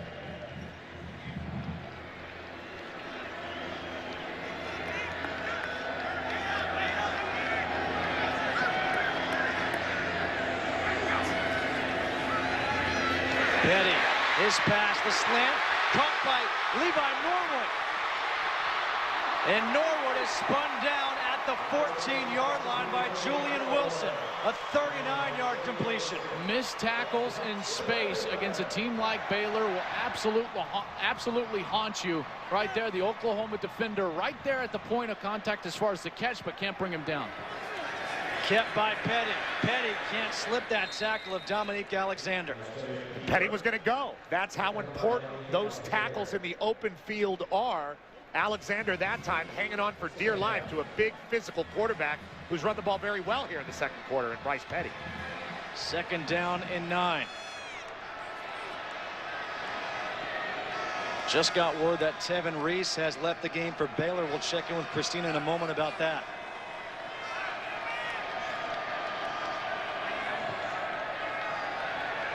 Petty on the slants. Again, it's Norwood. And Norwood is down at the 1. There are a couple of flags on the field.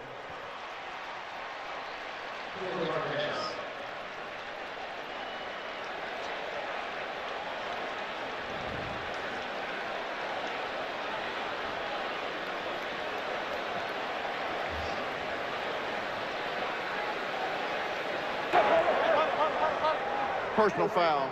Face mask. Defense, number 10. Half the distance to the goal. First down. What an excellent route concept. You're going to get a slant here and then just a skinnier slant from the slot receiver.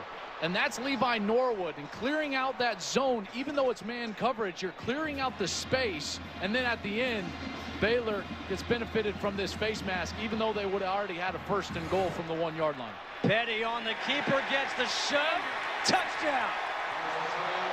Shock Linwood pulling on Matt Leiter and Reggie Bush.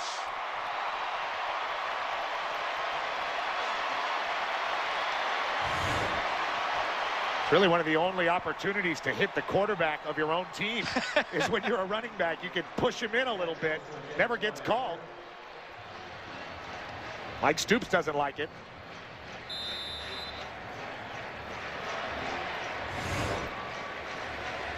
Aaron Jones off for the extra point. 17-5. Baylor now leading Oklahoma with 1 minute to go here in this first half. A couple of rushing touchdowns from Bryce Petty. That's exactly what Oklahoma came into this ball game probably hoping was going to happen, is that, hey, Bryce Petty was going to try to run the football. That means we're doing our job, making him keep it. But he's done a heck of a job. This was the missed tackle earlier in the drive. Petty on that slant route, and Norwood breaks the tackle right there of Gabe Lynn. Anytime you're in that much space on an island as a defensive back and you miss the tackle, it's big yardage for the opponent. And Norwood with a huge drive there for Baylor. And if you'd ask Oklahoma's coaches, Bob Stoops, Mike Stoops, Gabe Lynn one-on-one with Norwood, they'll take that any day. He's a great tackler and a leader on their defense, but came up short that time. and Baylor now able to create their own momentum and score touchdowns. That does not bode well for the Sooners, especially with the way they've been playing offensively. Especially with a minute to go in the half. Remember, Baylor, they received that first half kick, so this was a big opportunity for them to get a score before the second half. OU, they'll get it in the second half, and they've got no timeouts with now just a minute left. And coming up, we got the Pizza Hut halftime report. Rob Stone, Coy Wire, Ryan Neese. Trey Franks takes it. And Franks will get spun around at the 28-yard line. Prince Kent with a special teams tackle. 54 seconds to go here in this first half. Baylor on that last scoring drive. 9 plays in 93 yards. But it was a third down offsides penalty by Stryker that kept that drive alive. That was all the way back their own 10-yard line, kept it alive for Baylor, but then they took advantage. Bryce Petty with a couple of great passes, and now it's Blake Bell's opportunity to answer with only 54 seconds to go. And again, no timeouts remaining here for Oklahoma. Bell, that pass is intercepted. Eddie Lackey.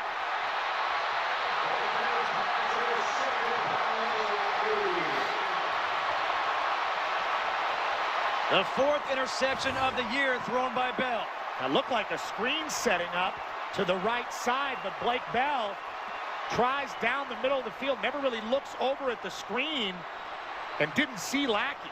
And his eyes were plastered all over the receiver the whole way down. That's Jalen Saunders in the middle of the field. Never saw the backside linebacker, and these second-level defenders for Baylor continue to make life miserable for the Oklahoma offense. This defense has played a heck of a first half. Going empty backfield here on 1st and 10 from the 38 of Oklahoma. 2 timeouts remaining. On first down, the pass is incomplete, looking for Clay Fuller. You do not want the Bears to have the ball in plus territory with 43 seconds left. It's a recipe for disaster for the Sooners.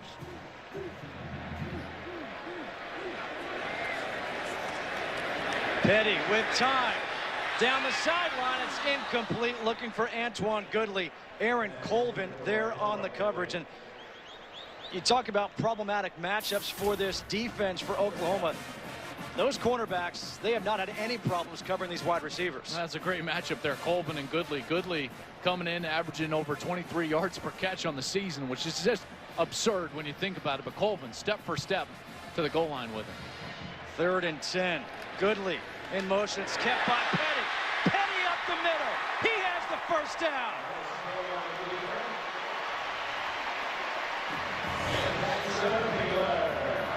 Nobody left. Oklahoma gets caught in a blitz. Dominique Alexander blitzes up the left side of the defense. Absolutely nobody there. Petty takes advantage for the first down. With 20 seconds left, that pass is incomplete.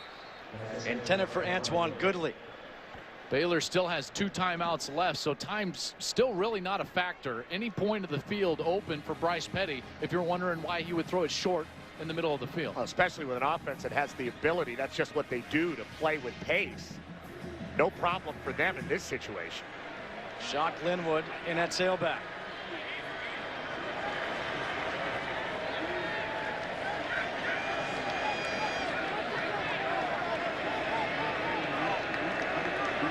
$14 unanswered by Baylor. Petty pump fake. To the end zone, touchdown! Antoine Goodley.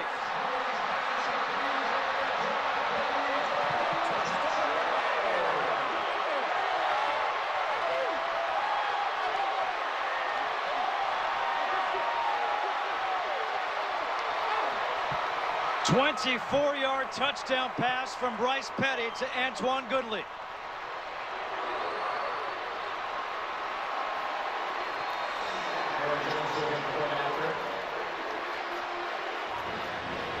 Aaron Jones on for the extra point. All set up by the interception by Eddie Lackey. What a great catch by Goodley. He really caught the back tip of the ball, and what a strange formation the Bears came out in. Stack set all the way wide, wider than the numbers, and miscommunication from the Oklahoma secondary.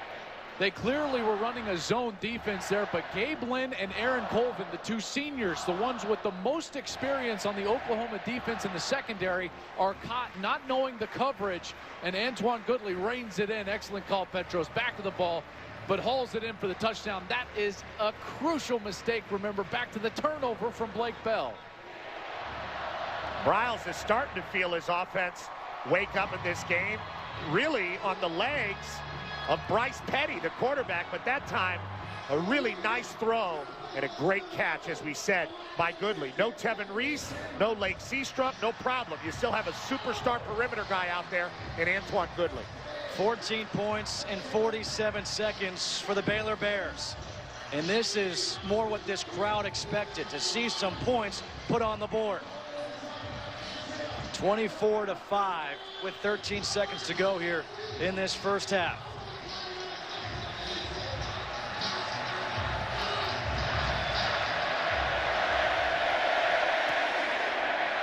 Jones, a little squib kick. That's taken at the 30 by Brandon Green.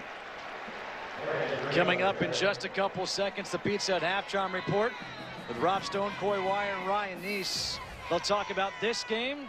They'll actually be talking about defense, shockingly, and also about that other big top 10 matchup with Stanford and Oregon. There is a player injured for Oklahoma, Damian Williams.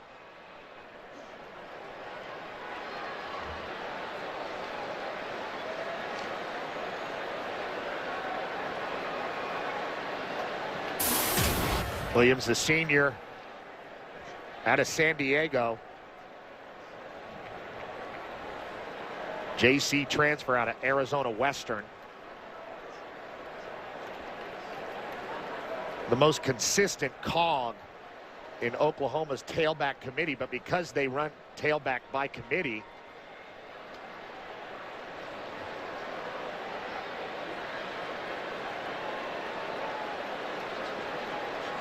there are two number 26s on Oklahoma's roster. You don't usually see Jordan Evans. Yeah, Jordan Evans. You don't usually see a tailback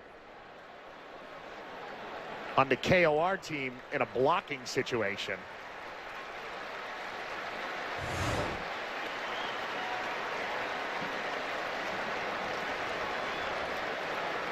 And that's just one of the classic back of the ankle roll-ups.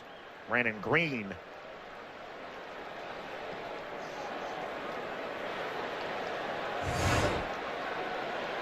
With no timeouts remaining here for Oklahoma, you would think they would take a knee.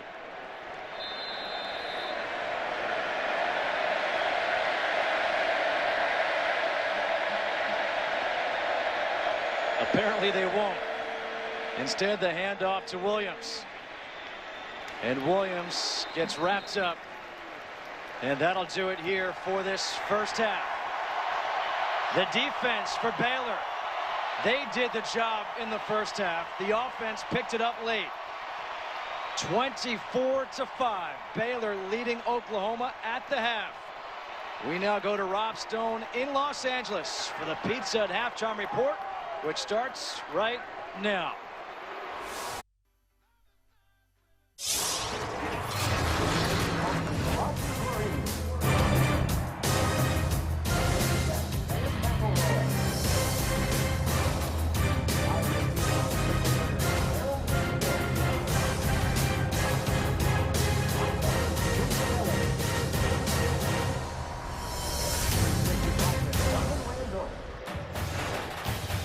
Fox College Football is presented by Kay Jewelers. Back here in Waco, Texas, 24-5. Baylor leading Oklahoma in this top 10 matchup. Justin Kutcher alongside Petros Papadakis and Joel Klatt. And guys, if you just tuned in, you see 24 points by Baylor, you think, okay, they're on their way. They could score 50. But it wasn't like that for most of this first half. And they got helped out by some mistakes from Oklahoma, especially late in that first half. Blake Bell has got to take care of the ball better for the Oklahoma Sooners. Late in that second quarter, Blake Bell with under a minute to go throws the interception. Ahmad Dixon right there. Then it's Bryce Petty with his feet and ultimately with his arm to the other number 5, Antoine Goodley. Antoine Goodley, a sensational catch, and just like that, Baylor took the big lead. Baylor's defense has been unbelievable, stifling Oklahoma all night so far. Ahmad Dixon matching the physicality of what is supposed to be the most physical team in the Big 12. We knew Baylor's defense was good numerically, but we didn't know they were this good in person against an offense like Oklahoma. They've been the story of the night thus far.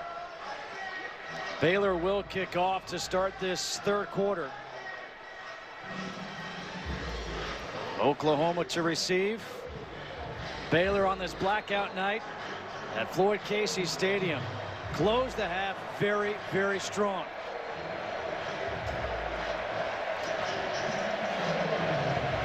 Aaron Jones to kick off. Roy Finch is back deep for Oklahoma.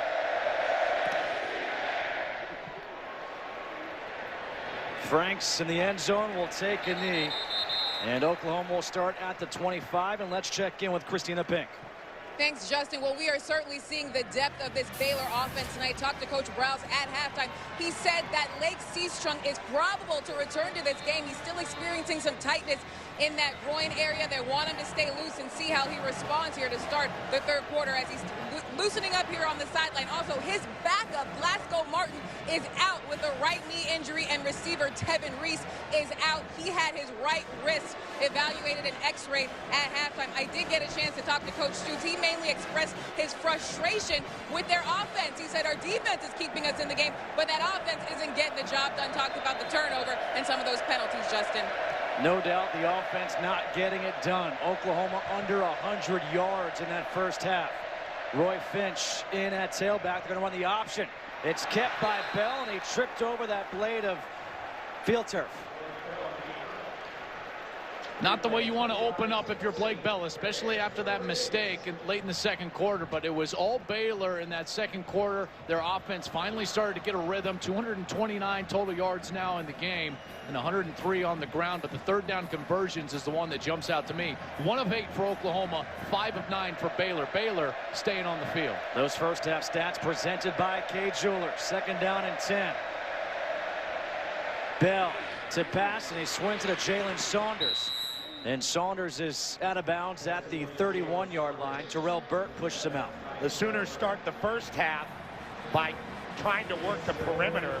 They do that again in the second half. They haven't really been able to soften up Baylor in the middle with their run game, and they certainly haven't had a lot of success throwing the ball down the field. Baylor's defense stout in the red zone, stout in short yardage, stout all night. 3rd down and 4. Don't forget Oklahoma without Sterling Shepard, who left the game, we think, with a concussion. They took the helmet away. Bell pressured from behind, taken down by Terrence Lloyd. Sacked for a loss of 1. Holding on to the football, and this Baylor defense continues to stay active. Bell is trying to go to his right side. Excellent coverage, and then the active Terrence Lloyd, 6'3", 245 pounds, not overly big to play defensive end, but you can tell very quick, gets around the edge and ultimately to the quarterback. Lots of hybrid guys out there for Baylor. Ends that could be linebackers, linebackers that could be safeties, versatile guys. Jed Barnett punting to Levi Norwood. Fair catch made at the 31. Fox Sports Supports is proud to partner with Stomp Out Bullying, the leading national anti-bullying organization for kids and teens in the U.S. Stomp Out Bullying focuses on preventing bullying and digital abuse. It educates against racism and hatred, deters violence in schools and online, and helps at-risk students. To learn more, visit stompoutbullying.org. Baylor taking over on offense. We heard Christina mention all those injuries. Lake Seastrunk, we expect to see him. He's made his way out in the field, then he came back. But we will not see Tevin Reese. We will not see Glasgow Martin. On 1st down, the handoff is to Shock Linwood. And Linwood will get a yard. I think in the second half, Baylor's got to be careful. They have a lead, and they've been playing very well, but they need to be themselves and continue with their pace. Flags come flying in.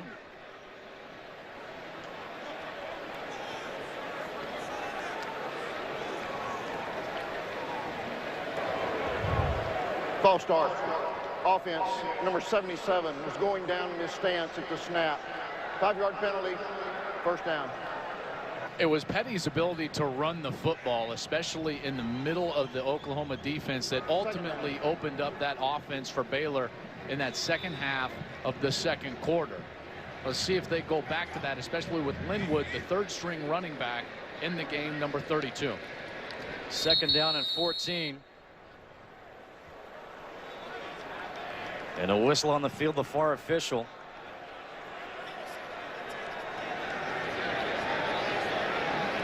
No, it's not a timeout.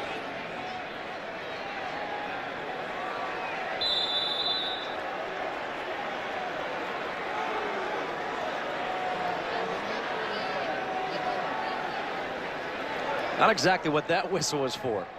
Bob Stoops was making the official on the far side actually step off the 5 yards. He said, that's not 5. So the official stepped it off right in front of him. He said, yes, it is. Let's go. Second and 14. Petty pump fake. Throws that short. Incomplete. Looking for Jay Lee. That's Zach Sanchez up there, redshirt freshman. Zach Sanchez picked on by Texas Tech in their last ball game, but he's played well tonight. They haven't really tried him much, and when they have, he's been successful. It's been Aaron Colvin and Gabe Lind, the two seniors that have had trouble. Third down and 14.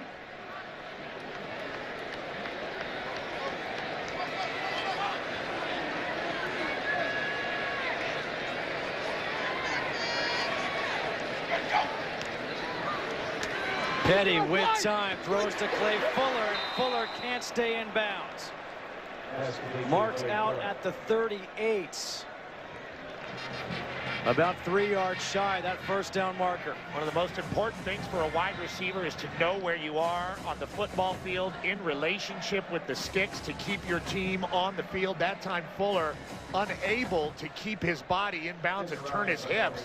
And a great job by Oklahoma's defense forcing a punt. Same way they started the first half. It looked like Fuller just lost his wits about him towards the sideline. Didn't realize he was about to step out. Was frustrated, wanted to run for the sticks. Spencer Roth on to punt. Jalen Saunders lets it go over his head.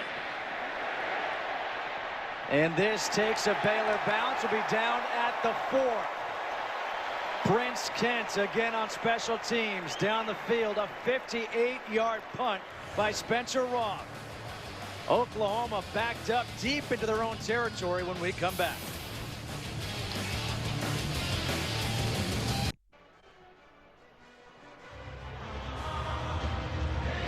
Here on the blackout night at Floyd Casey Stadium, the last year of Floyd Casey Stadium, Baylor leading 24-5 over number 10 Oklahoma, the first real test of the year for these Baylor Bears. And really, the unit that's answered the test the most has been the defense for Baylor. So, guys, what now offensively must this Oklahoma team do? Got to get the ball to the outside. Blake Bell has got to become your pocket presence as a passer. From his own end zone on first down, hands off to Williams, and Williams gets hit by Eddie Lackey, and he'll lose a yard. Lackey shows up as the extra guy in the box at the last second, and really there was nowhere for Williams to go. There's 9 guys in the run block. There's no possible way to block all of those Baylor defenders. Excellent defensive scheme from Phil Bennett. Really a poor play selection from Josh Heupel, the offensive coordinator for Oklahoma. He's got to throw the ball in this look. Look at all those black jerseys lined up in the run box. Second and 11. The handoff again to Williams, and Williams gets out to the 5. Bryce Hager there for the stop.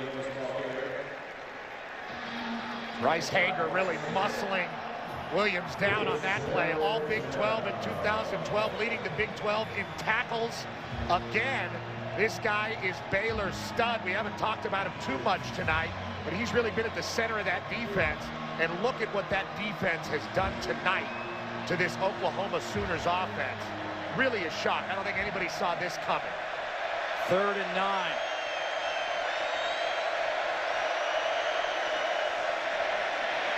Bell stepping up, throws over the middle. That's incomplete.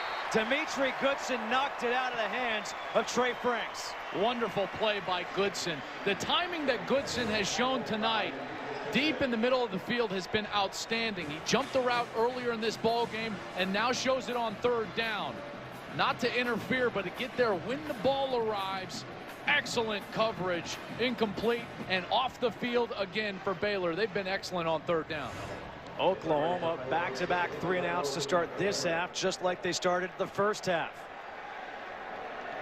Jed Barnett to punt from the back of his own end zone.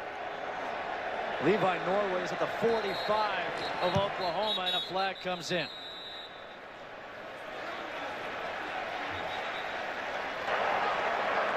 Ball start. Offense, number 7. Player never got set. Half the distance to the goal. 4th down. They were trying to spread out, take the pump formation from the tight pump formation and spread everybody out, and they just never got set. Watch here. Never got set for the full beat that it takes. That's always tough to shift when you're in a pump formation because you're relying on a long snapper to understand when everybody is set. Another mistake here by Oklahoma. Just getting the punt off is Barnett. Norwood, the fair catch made at the 34-yard line, and now some guys getting into it.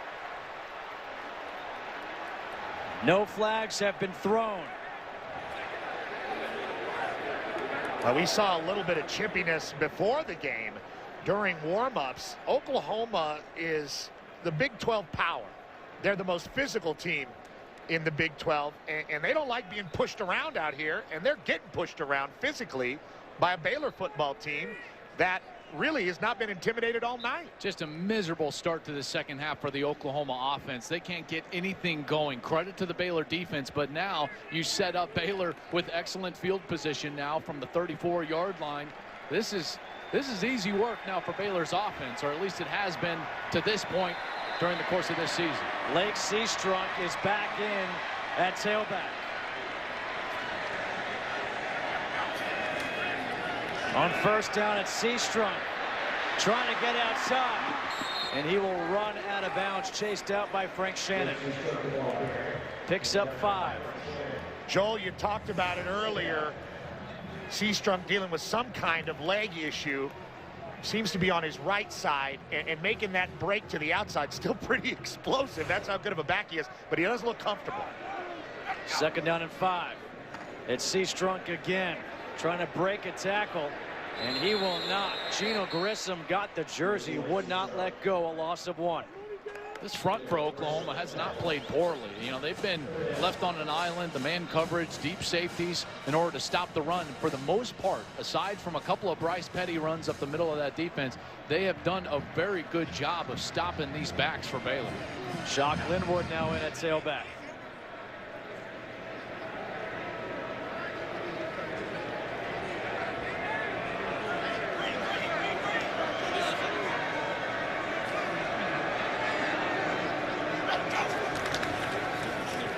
It's kept by Petty up the middle, and Petty is shy of the first down. Up to the 26, Gino Grissom with his 5th tackle. Well, this is the prime territory for Art Briles to go for it. Baylor player down on the field, but he's thinking about it. I think he's going to ultimately take the time for this injury to decide whether he's going to go for this 4th down or kick the field goal. And I'll tell you what, Baylor has had a lot of issues with their big stars going down. Seastrunk, Tevin Reese. This is Cyril Richardson, the 4-year starter, the All-American left guard. Time for a game break. Let's go to the Fox update desk in Los Angeles with Greg Wolf for an update. Justin, thank you. Oregon having more problems with a Stanford team that ended their BCS title hopes last year. Stanford quarterback Kevin Hogan, 11-yard touchdown. It is 14-0 Stanford in the second quarter. It's the Ducks' largest deficit this season. Oregon just turned it over on the doorstep as well at the 2-yard line. Let's go back to Waco. Justin, Joel, and Petros.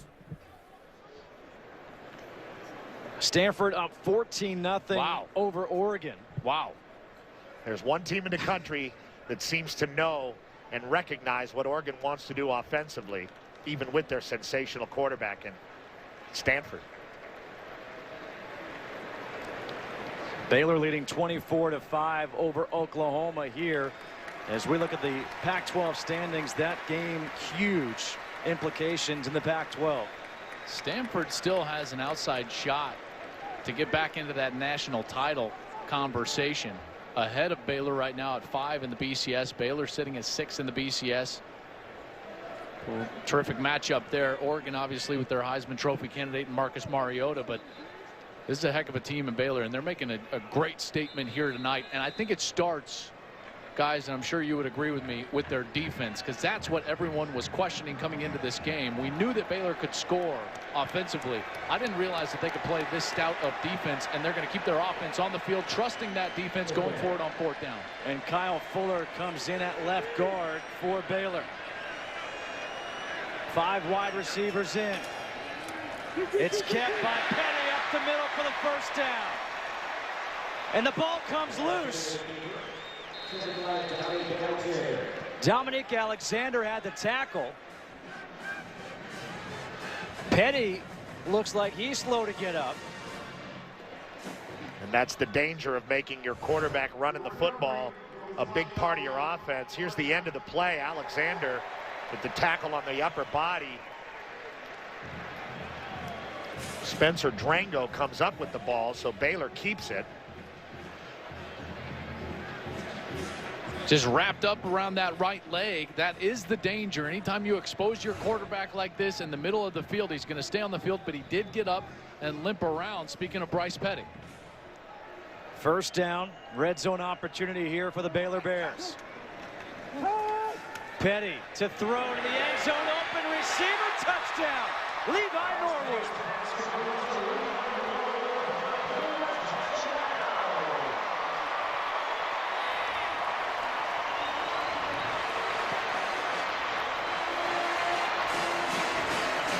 Seems like the Sooners have just kind of forgot Levi Norwood was out there. Well, they just continue to pick on Aaron Colvin. Julian Wilson, nickelback, and Aaron Colvin are the 2 defenders out there. Another miscommunication leaves Norwood absolutely wide open for the touchdown. And the extra point is good by Aaron Jones. Bryce Petty, 2 touchdowns on the ground, now 2 through the air. And it's 31-5 Baylor.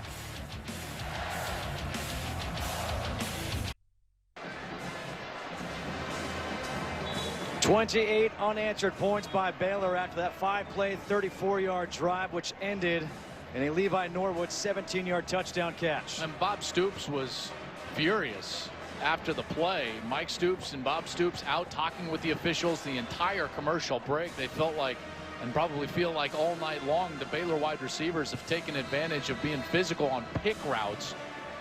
Antoine Goodley, number 5, may have gotten away with pretty solid high screen and roll, and this ain't basketball. You know, you don't see it called very much. I can't remember the last time I saw it called. Certainly not this year. I can't either. Aaron Jones to kick off. Trey Franks and Roy Finch back deep. A high, short kick. Franks from the 10. And Franks will get it out to the 29-yard line.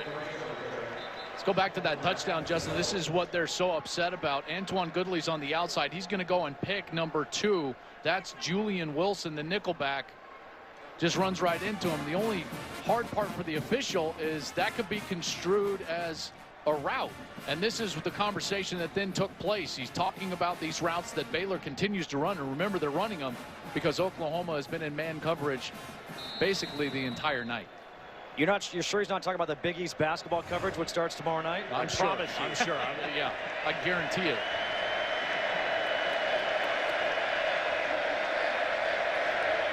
Damian Williams at tailback here on first down. Play action.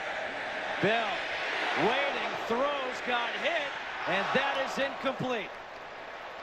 Jazz Reynolds, the intended receiver. Dimitri Goodson there, and the pressure applied by Hager. There's such a thing as holding the ball for too long.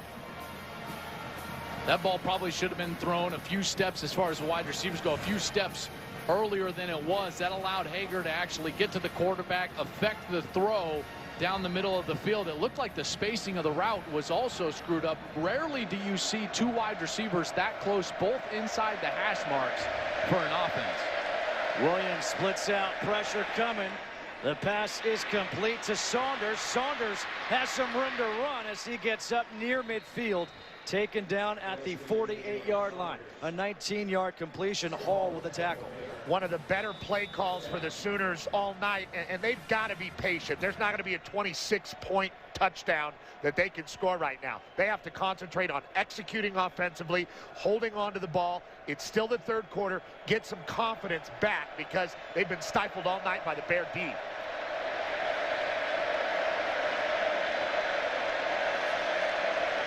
On first down, Bell hands off to Finch. Finch breaks a tackle. Finch still on his feet as he goes down at the 29. It looked like he might have stepped out of bounds, but the official said he stayed in and got 23 yards. Made a real hard dead leg cut. Bryce Hager missed a tackle, and Roy Finch a career 1,300 yards and 50 receptions, and he's the third back. That's how much depth Oklahoma has at the position. And 2 plays in a row, they found a little space out there. Finally moving the ball offensively. Finch in motion. They'll hand off to Williams. Williams. Good tackle that time by Ahmad Dixon. Now, this is a great play design. Watch how they just handed the ball on Roy Finch to that end around. He's going to come in motion, but they're going to give it to the opposite running back and go the opposite direction. Everybody from Baylor, they're occupied, at least visually, by Roy Finch. They go back to the short side of the field. That's starting to get a rhythm offensively from a play calling standpoint if you're Josh Heupel. Second down and 4 after that run of 6 yards.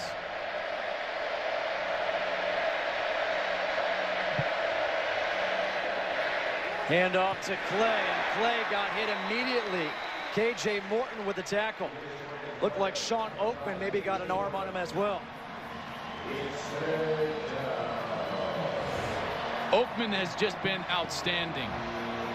6'9", 270 pounds, 6'9", and yet plays with leverage, good hips, not a waist bender, but a knee bender. The guy is sensational on the line of scrimmage. A mammoth player and a really nice move inside that caused that. Remember how poor Oklahoma has been in short yardage tonight. 1 for 10 on third downs. It's 3rd and 4.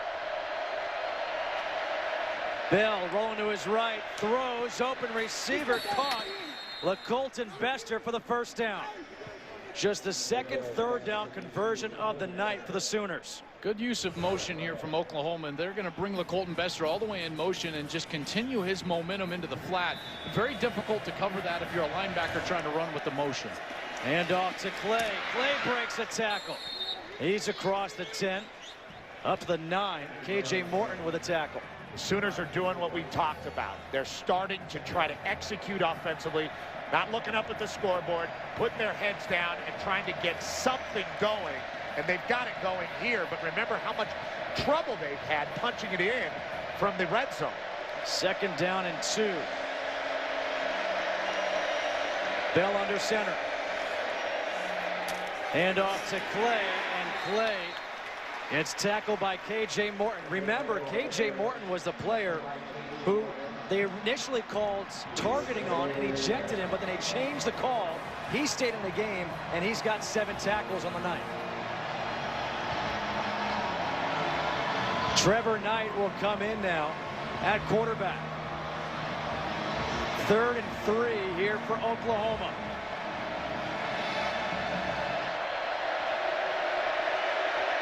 Finally moving the ball offensively on this drive. Empty backfield here for Knight. Knight with the cut, and he's not going to get the first down. Ahmad Dixon, another big tackle. No lead back. 2 tight end set, 3 wide receivers. Quarterback just sitting back there alone, trying to pick his hole. Trevor Knight can't do it. Those linebackers for Baylor have scraped across the line of scrimmage and been there every single time Oklahoma's tried to run with the quarterback. And finishing the plays, finishing the tackles. We talked about Oklahoma having to tackle in space. Baylor's done a good job of that. Play clock is at 9. They switch quarterbacks again. 4th and 3. Bell swings it out to Finch to the end zone. Touchdown.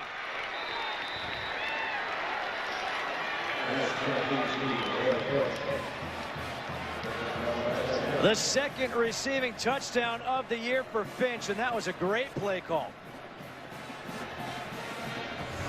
The offense for Oklahoma finally getting it done. Finch is going to be in the backfield and just going to swing out, and Baylor is caught in the blitz. No one there in the back end, and Bell finally recognizes it and gets the ball out on time. Michael Honeycutt's extra point is good, and Oklahoma finally into the paints. Just thought I'd keep that whole basketball theme going, right? 31-12, Baylor leading Oklahoma.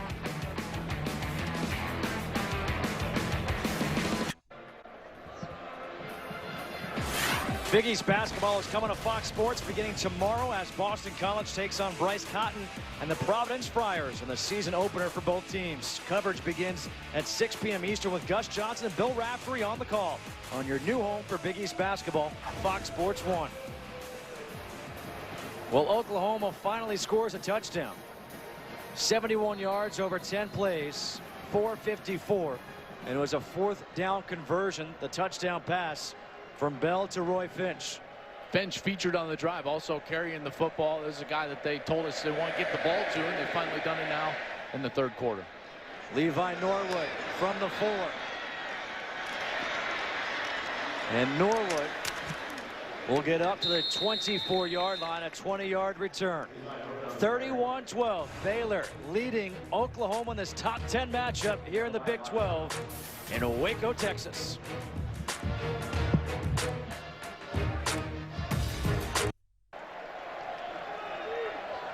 .312 to go here in the 3rd quarter, 31-12. Baylor leading Oklahoma. On 1st down, a shot. Linwood up the middle, breaks a tackle. Linwood breaks another tackle. And Linwood is all the way down to the 37-yard line. A 39-yard run by the 3rd-string running back. Gabe Lynn, number 9, is the guy that has the first shot at Linwood. He runs out of that tackle. Quentin Hayes has a shot at him. He runs out of that tackle all the way down the field. Play action. Petty to the end zone, flag looking for Antoine Goodley. Julian Wilson there on the coverage. And the flag was thrown by the back judge.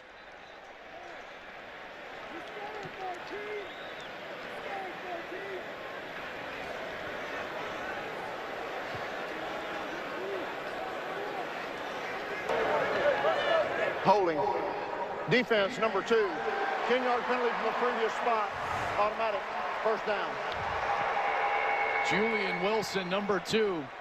He gets caught out of position, and that's why he has to reach out and grab Antoine Goodley. Goodley so fast, so explosive, over 20 yards per catch on the season. Hand off again to Linwood. Linwood down inside the 10.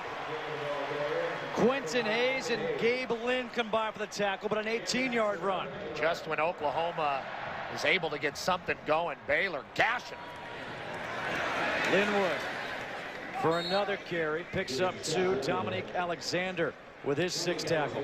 And to see these big plays in the Baylor run game and their dedication to it on this drive reminds you of how they won the Alamo Bowl against Washington, reminds you of how they won the Holiday Bowl against UCLA. Mostly just running the football, this time with a 3rd-string back this drive. They ran the ball against UCLA in the Holiday Bowl 67 times, and they've stayed committed to the run here tonight. Petty again to Norwood. A flag on the play.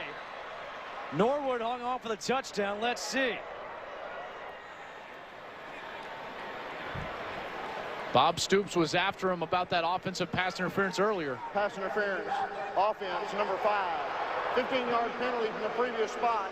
Replay second down. They've tried that pick route every time they've got down inside that 20-yard line, and finally this conversation that Stoops had after the last touchdown now pays dividends for Oklahoma. We finally saw it called. Norwood wide open again. And that lobbying by Bob Stoops seems to have paid off. So now it's 2nd and goal from a 24. Handoff. Linwood again, and Linwood will get a yard.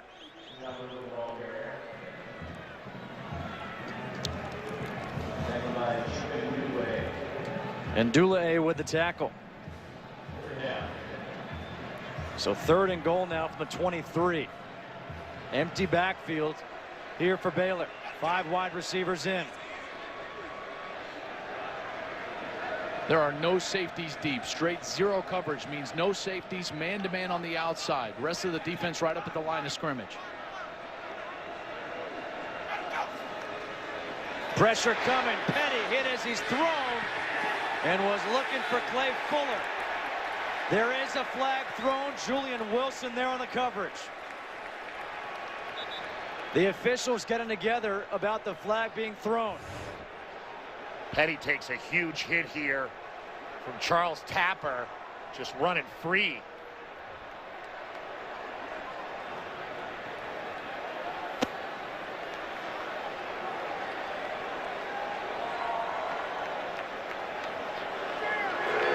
There is no foul on the play for passing interference. Joel, you were all over that. What'd you see? Well, the line judge on the near side immediately ran when he saw the flag come out from the field judge who was back behind him behind the play. He saw the flag come out. He immediately ran towards him to have the conversation. When you see that type of movement from an official, Julian Wilson was the one the flag comes out. The field judge calls the penalties behind the play. That line judge ran immediately right up to him. Anytime you see that type of conviction out of an official, it's normally going to get picked up. Aaron Jones on now for a 40-yard field goal attempt. And this time, Jones drills it.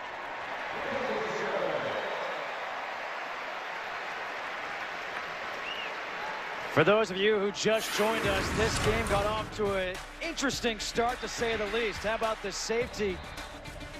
The first 2 points on the board for Oklahoma. A touchdown run by Bryce Petty. A second touchdown run by Petty. Then he's able to find Antoine Goodley in the end zone.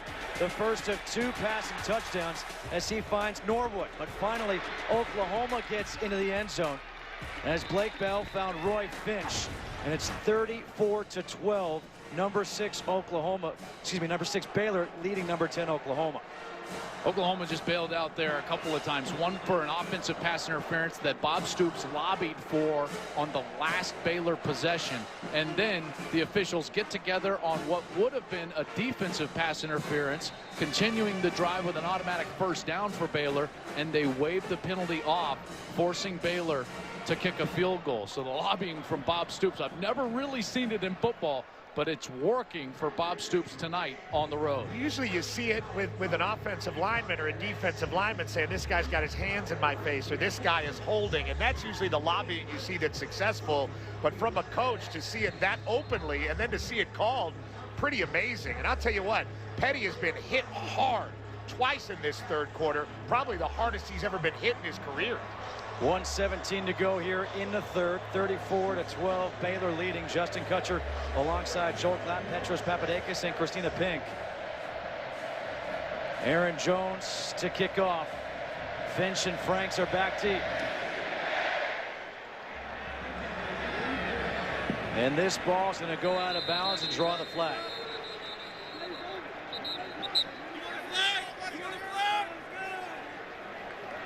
You can hear the officials coming in. You want a flag? No, sir. Kick out of bounds. Ball be placed at the 35-yard line.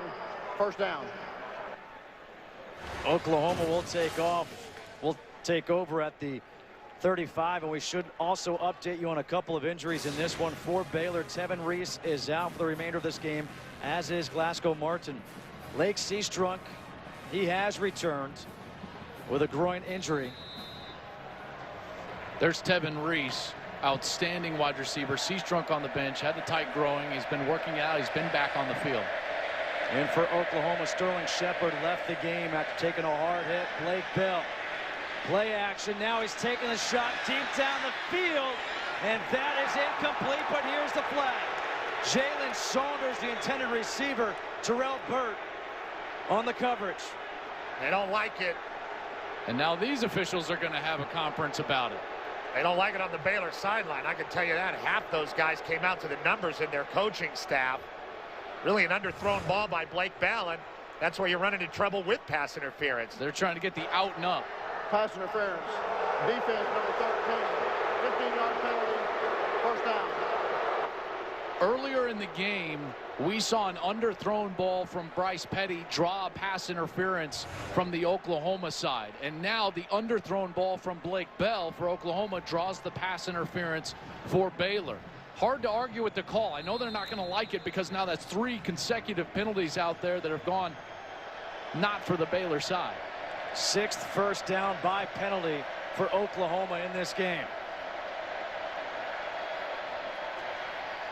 Bell again taking a shot, and that was a heck of a defensive play right there.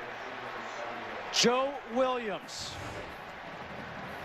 Watch him come in and break this ball up right when it hits the hands of Saunders. Perfectly played, and he was off balance, goes back with his left arm. What an athletic play from Joe Williams, the senior from St. Louis. And Oklahoma starting to do what you asked them to do in the first half, Joel, which is throw the ball downfield to their slot players. 2nd down and 10. Finch in the backfield. He's the one in motion, takes the handoff, trying to get outside. And he's going to get chased out and shoved out by Bryce Hager.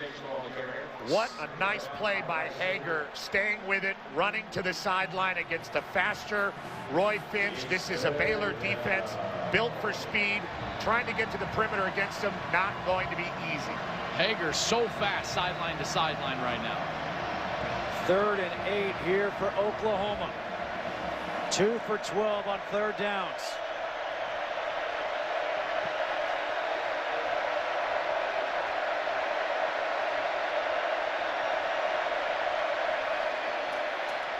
Bell. Pass is complete for the first down to Jazz Reynolds. And Reynolds gets tackled at the 29 by Joe Williams. They caught him in a blitz again. Baylor continues to be aggressive with Phil Bennett, the defensive coordinator. And now Blake Bell is starting to settle down and get that ball out of his hand. Gets rid of it quickly again to Reynolds. And Reynolds gets tackled by Sam Hall. The pace of Oklahoma, the play calling choices by Heupel really starting to work for Oklahoma, but is it too late? They got a tough hill to climb here as we approach the 4th quarter. That is the end of this 3rd quarter. Baylor 34, Oklahoma 12. Bob Stoops, Art Briles, the joys of coaching a big game. Fox College Football will continue after these messages. Big East basketball tips off as Providence takes on rival Boston College. Big East basketball tomorrow on Fox Sports 1 and Fox Sports 2. We go to the 4th quarter here in Waco as we take a look at our game summary. Baylor leading 34-12. Bryce Petty, 154 passing yards, 50 rushing yards. He's accounted for 4 touchdowns, 2 on the ground, 2 in the air. Damian Williams, play action. Bell, the pass is incomplete. Looking for Brandon Green, Ahmad Dixon there on the coverage. Just too much athleticism from Ahmad Dixon. Brandon Green is never going to create the separation that he needs from an athlete like Dixon, the senior from Waco. 40 tackles on the season, an interception to boot, all over that play action pass right from the get-go. A 3rd-year starter, a Thorpe Award candidate, and he's helping his cause for that beautiful trophy tonight. 3rd and 4. Bell, design run. And Bell trying for the 2nd effort, didn't matter. Eddie Lackey, what a night for him with his 7th tackle. Oklahoma's just not been able to get the push that they thought they were going to get. with their offensive line. It's another slow developing play. Williams leads through on the block, but just too slow developing with that athletic Bear defense. They swarm around Bell before he can get the first down, and of course, they're in 4-down territory. Have to go for it, trying 34-12, 4th and 3. They converted the last time on 4th down for a touchdown to Roy Finch. Finch splits out. Bell throws high, tipped, incomplete. Tipped by Sam Hall. And a turnover on downs. And the Baylor defense comes up huge again. The short out route from the inside receiver, and he just sits on it, the outside linebacker. Excellent job of recognition. Sam Hall understanding route concepts and spacing, and he sits and waits for the inside receiver, which he knows is going to fall right into his lap, and Blake Bell throws it right at him. Jalen Saunders, since Sterling Shepard went down, he's been really the only receiver that Blake Bell has targeted. So Baylor takes over on downs from their own 22. On first down, it's Linwood with a carry. And Linwood up to the 26. Frank Shannon with his 9th tackle. We started seeing the Baylor run game open up in their last drive, and keeps going there with another nice first down carry. Baylor can do that. Oklahoma's going to have a really hard time clawing back. Shock Linwood is over 100 yards for the 3rd time in the last 4 games. He had 106 in the last game against Kansas. On 2nd and 5, Petty throws, completes that pass to Antoine Goodley, and Goodley dragging defenders across the 40 up to the 41. Now, Joe, you don't often see Baylor receivers in a stop route. He does an excellent job of forcing the corner to turn his hips before stopping, which I love. Linwood able to hang on to that ball as Charles Tapper was trying to strip it from behind. He gets 4 yards on first down. And playing with pace, with the lead in the 4th quarter. This is the new age of college football. No longer are teams just going to sit there and take the air out of the ball. They're going to play their own game. Again, it's Linwood. Look at that move. And Linwood has the first down. And that just came down to a one-on-one matchup between Shock Linwood and the Mike backer for Oklahoma, Frank Shannon, who missed the tackle in the open field, and Linwood was able to get the first down. Play action. Petty to the sideline, and that pass is complete to Levi Norwood. I think it's very smart that Baylor is doing, like you said, Joel, playing with the pace that they're used to playing with, running their offense, not trying to be something different than their own identity. That's why they're moving the ball here. Hand off to Linwood. Spin move.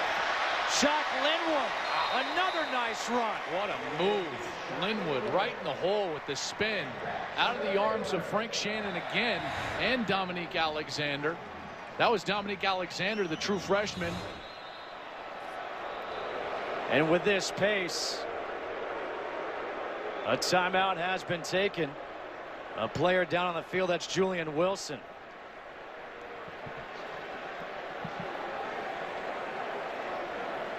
The brothers, a little heated exchange. Julian Wilson, the junior out of Oklahoma City, Oklahoma.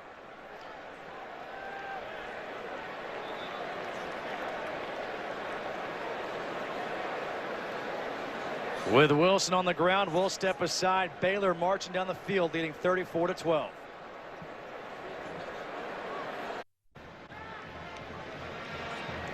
Julian Wilson being checked out on the sidelines. Kaz Everett comes in to replace him at the nickel.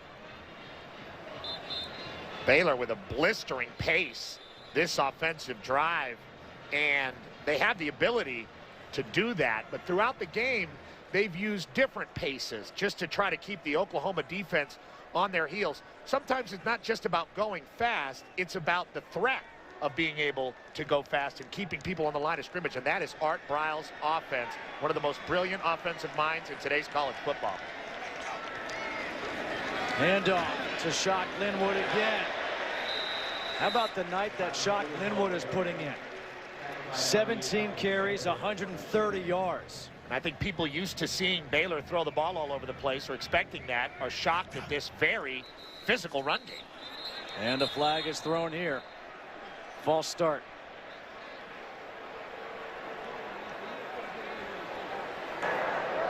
False start. Offense number 1. Player never got set prior to the snap. 5-yard penalty, second down. I don't think they should be surprised about this rush offense. They've done it all year long. 300 yards per game. Linwood tonight, 130, which is a career high. As a team, they rush for over 6 yards per carry on the season. That's 6th in the country. This team is committed to a ground attack, very similar to what Oregon does up in the Northwest. 211 rushing yards on the night for this Baylor team. Second down and 10. Linwood again up the middle. He gets up to the 24 and picks up 3. I've not been surprised that they're running the ball. I'm surprised at how physically they're running the ball. You got a third-string back. Lake Seastrunk has just not been himself with the groin injury. The third-string back physically taking it to a physically superior Oklahoma D. Petty on 3rd and 7 throws. The slant is incomplete. Off the hands of Levi Norwood. Kaz Everett, who came in for Julian Wilson there on the coverage. Accurate ball from Bryce Petty. This is a ball you'd think is going to be caught by Levi Norwood. Right on his hands. Kaz Everett smartly is going to get there before the ball and decides to go with the no contact. Norwood maybe was surprised that there was no contact from the defender, sensing where Kaz Everett was coming from. Aaron Jones on for a 41-yard field goal attempt. And from 41, that is no good. Wide right. So he is 2 for 4 on the night. It's still 34-12. Baylor leading Oklahoma here in Waco.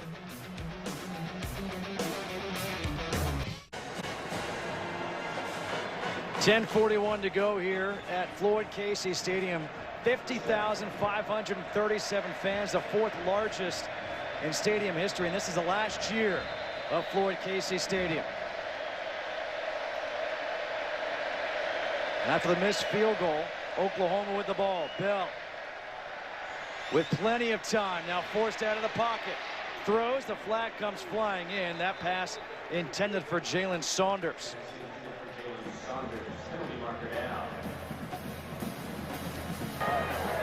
Holding.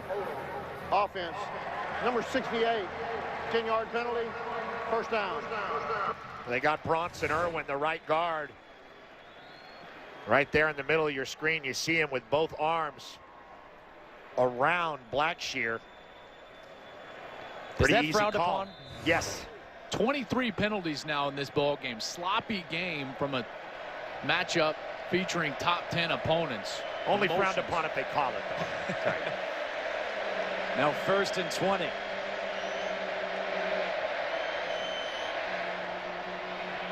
Bell throws high. That one nearly picked off in the hands of Ahmad Dixon.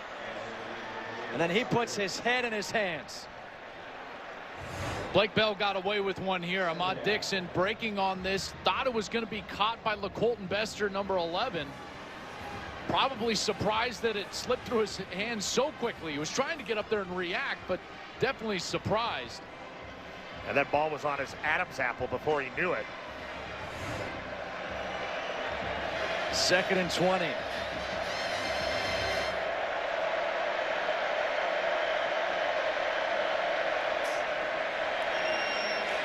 Bell lofting one down the sideline, and that one is incomplete. LaColton Bester, the intended receiver. Great coverage by Dimitri Goodson. Boy, Goodson has been terrific all night long, down the field in coverage, all over the wide receiver. Maybe gets away with a little arm bar, but they're letting it play right now, forcing LaColton Bester all the way to the sideline, creating the extra defender, which is the sideline. What's most impressive about Goodson? Transferred from Gonzaga, where he was a basketball player. 3rd and 20. 3 for 14 on the night. Bell incomplete. Deron Neal, the intended receiver. Blake Bell really trying to be a downfield passer now. They need him to be to come back in this game, and Oklahoma needed that drive desperately, starting out with the holding penalty, and it just went down from there. Yeah, a huge stop from Baylor's defense. It's a 3-possession game. Now you're approaching the 10-minute mark in the fourth quarter, and now Baylor can smell it. Maybe the biggest win in their program's history. 10 minutes and 16 seconds away here at home. Jed Barnett to punt from the goal line. Levi Norwood, a chance to return from the 48. And Norwood not going to go anywhere. He is tackled at the 48. 10:04 to go. The Baylor defense stepping up. They've stepped up all game long. And Oklahoma has had no answer for them. 34-12 on top of the Sooners.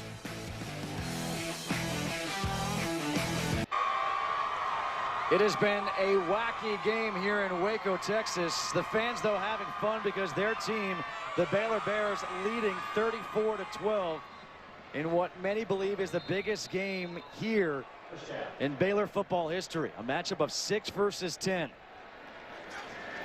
Petty on first down, hands off to Linwood. Linwood again with a big run. Still on his feet. Linwood inside the 25. Down at the 24.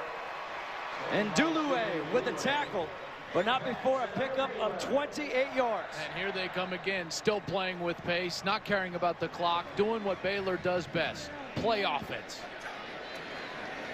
Petty will keep it. And Petty gets stood up. He'll lose a yard. Charles Tapper with a tackle. But you got to love the dedication to the run for the Baylor Bears. Lopsided run versus pass. The second half has been about Shock Linwood and the space around him running the football. Linwood just adding to his career high, 161 now in this game. Linwood has 161 rushing yards. Oklahoma 203 total yards. Petty taking the shot to the end zone. Touchdown, Antoine Goodley.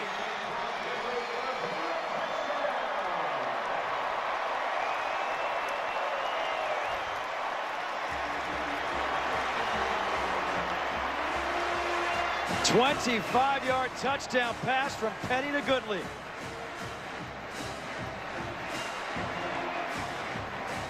Well, they can smell it now in Waco.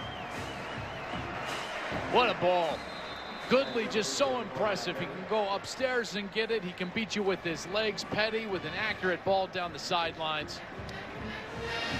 Jones with the extra point, the second touchdown of the night for Antoine Goodley.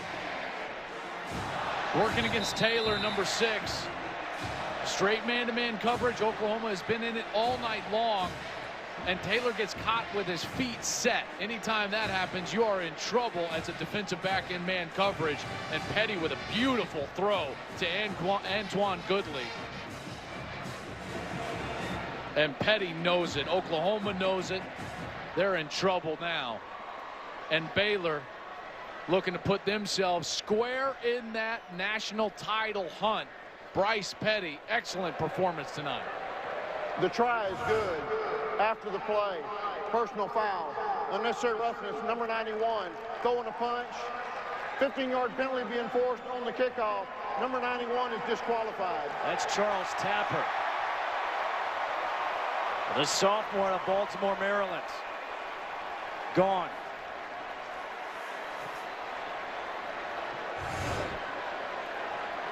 Tapper's played a pretty good game tonight. A few TFLs. And that's going to get you thrown out of the game.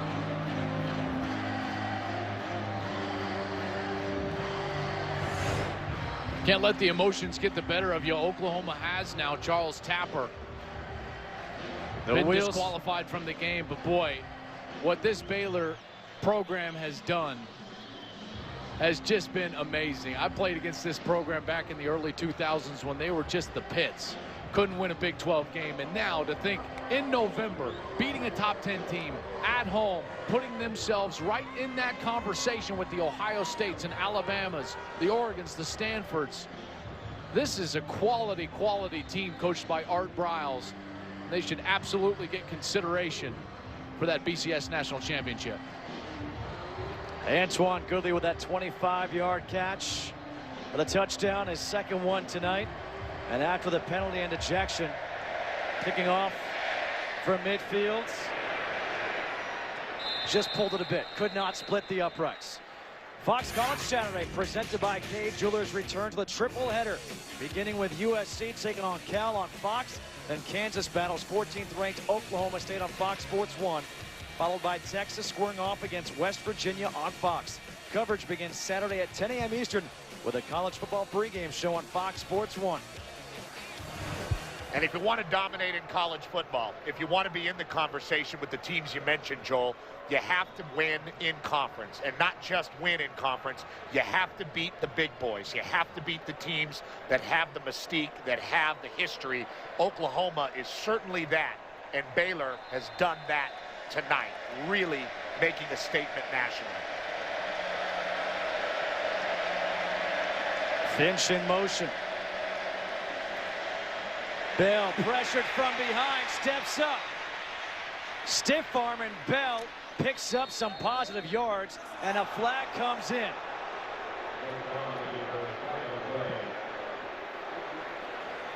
Looking like a late hit against Baylor.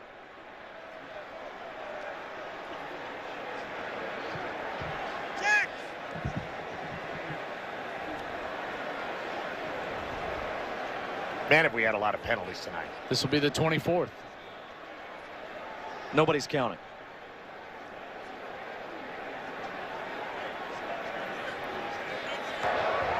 There is no foul on the play. Second down. I lied. 23. We're still at 23. Come on, Klatt. This is what they were discussing. That's number 2, Sean Oakman, who's been all over the place, and they thought it was going to be a late hit, personal foul out of bounds, but everybody had left their feet when everyone was inbounds. I think that's a smart call to pick that flag up. And I think you will be right. I think we will have a 24th at some point. I hope not. Bell swings that pass out to Williams. Excuse me, that's actually Jazz Reynolds. And Reynolds gets 7 yards and a first down.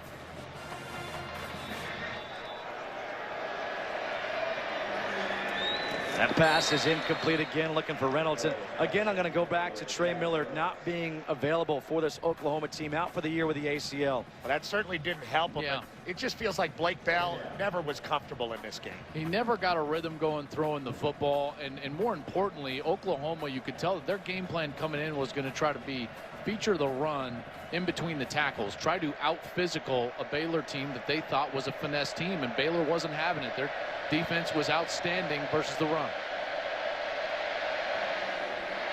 Play action on 2nd and 10.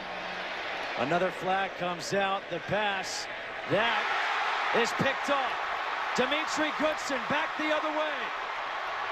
Goodson gets a block. And he's taken down at the 40 by Roy Finch. 41-yard return, second interception of the game thrown by Bell. 79. That penalty's been denied. Result of the play, interception, first down. And Finch is down on the ground for Oklahoma. Goodson continues his quality play. He's been all over the place tonight. One of the reasons why Blake Bell has not been able to establish any rhythm throwing the ball down the field, and he just high points that ball and goes up and over Deron Neal for the interception. This team is for real. They can play some defense. Their offense can score with anybody in the country. This is one of the best college football teams I've seen all year long. They certainly have proven it tonight, and that's what people were looking for them to do. Oklahoma came in here trying to prove Baylor was a little brother. A little brother, pretty physical tonight. Oklahoma only has 215 yards of total offense. On first down, a shocker, they hand off to Linwood up the middle. And Linwood gets to the 35. You know, you talk about what this means. Baylor looking like they're going to move to 8-0 and extend their winning streak to a school record 12 games. You know what started that streak, a win over #1 in the BCS, Kansas State, last year in this stadium. And they have not looked back since. They were a 4-5 ball club when they beat Colin Klein, Bill Snyder, and the Kansas State Wildcats. And Art Briles and these Bears have not looked back since. And if you think about it, Oregon is losing right now 20-0 in the third quarter. You certainly have a chance to move up in the rankings in the BCS if you're Baylor with a win here tonight. Handoff again to Linwood. But you mentioned that run last year for this Baylor team. What's impressed me so much is since 2011, Baylor is 11-1 in November and December. And you guys talk about November, that's the time to really step up. Well, that's who Art Briles is. I mean, that's what great coaching is, playing your best football at that time of the year. You have to say that's true about the Baylor Bears. Ball start. Offense. Number 5. 5-yard penalty. 3rd down. There's number 24. Well, there it is. And you start looking ahead, though, and you start to project out what everyone around the country has left. And those quality opponents. They're coming for Baylor. For those BCS numbers. And guess what? Baylor's got some quality opponents coming up. Texas Tech, Oklahoma State. TCU, I know, is having a down year, but they're going to finish the year with a Texas squad that has played outstanding since starting the season 1 and 2. 3rd and 11 here. Handoff. Again to shock Linwood. And Linwood brings it up to the 34-yard line. Gets 5 yards, tackled by Frank Shannon. You mentioned that victory over Kansas State last year that took all the air out of that Kansas State balloon. I mean, everything, the Heisman, the championship hopes. That's what Oklahoma was hoping to do tonight. Baylor saying, no way. You know, Baylor's had big wins before. 2 years ago, Oklahoma came in here as the 5th-ranked team in the country, and they beat them. Going for it here on 4th and 5. They're asking the crowd to quiet down. The crowd's doing the wave, though. You can't quiet down the wave. Petty to throw on 4th and 5. Pressured, and he's going to get taken down by Ndulue. Sacked for a loss of 3, a turnover on downs with 5:47 to go. Number 6 Baylor looking to move to 8-0 for the first time in school history and continue to climb in the BCS rankings, leading 41-12.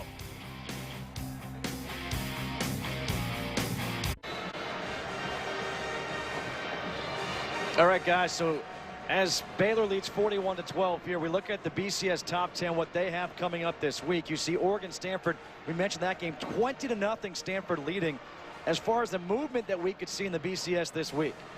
Well, for me, Ohio State then starts to stick out. I know they've been impressive over the last couple of weeks, but you've got to think that Stanford may be able to leapfrog Ohio State, maybe even Baylor leapfrog Ohio State.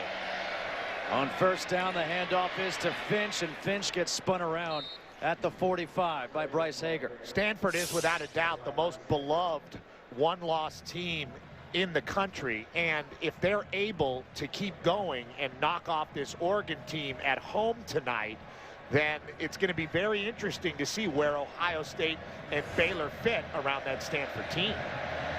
2nd down and 2. And some more flags for another false start. Ball start. Offense. Number 48. 5-yard penalty. 2nd down. Why do you think Stanford is so beloved? Well, it's their resume. You know, their top 50 wins, their strength of schedule. Stanford is a team that has gone out there, and they still have Notre Dame left on the schedule, potentially a Pac-12 championship. You know, they're right in the thick of things, even with the Baylors and the Florida States and the Ohio States. 2nd down and 7. Finch breaks a tackle. Sam Hall brings him down as we take a look at Baylor's upcoming schedule. And Joel, you mentioned this. It is not easy to close out the season for the Bears. No, it's not. That Texas Tech game is going to be on a neutral site in Dallas, but at Oklahoma State, you know, Baylor has been terrific at home, 17-1 since 2011 at home, but away from Floyd Casey Stadium in conference, they've only won 3 conference games in the last 3 years. And late in December for the regular season, remember, there is no Big 12 championship against Texas. 3rd and 9 here for the Sooners. Bell, his pass is hauled in by Deron Neal. And Neal up at midfield for the first down. You know, we talk about Stanford and how good they are and how their resume looks. Stanford, pretty similar to Baylor in this way, Joel. And we talked about this the last couple of days. Stanford has lost a lot of people, and you thought their run of greatness would be over, starting with Toby Gerhardt, then Jim Harbaugh, then Andrew Luck, you know, David Shaw just keeping the whole thing going. Kind of similar here with Baylor, losing RG3, losing Nick Florence with a 3rd quarterback. They're excellent. Terrence Williams, you could throw in there. Great receiver. Finalist. He was a terrific player. They've had several great running backs come through here. And yes, they continue to win. Art Briles has built something here that is sustainable. One, the administration supports him. They said around $500 million is what RG3's Heisman was worth to them, and media exposure and the like. Well, guess what? They've capitalized on that, building a brand new stadium on campus 4 miles from Floyd Casey Stadium. They've done a marvelous job from the administration standpoint of continuing that success, raising the money, and then Art Briles has gone out and recruited. Robbie Rhodes, who's a true freshman for Baylor, he was a guy highly recruited by everyone, including Texas. And when you got a kid from Texas who chooses Baylor over the University of, then you got something going. And just look at the way they've reloaded in this game, Joel. Seastrunk goes out. Your 3rd running back, Shock Linwood, has the game of his life. Tevin Reese goes down. That's okay. You still got Antoine Goodley making big plays on the perimeter. And Norwood as well, who was big tonight. 3rd and 6 here for Oklahoma.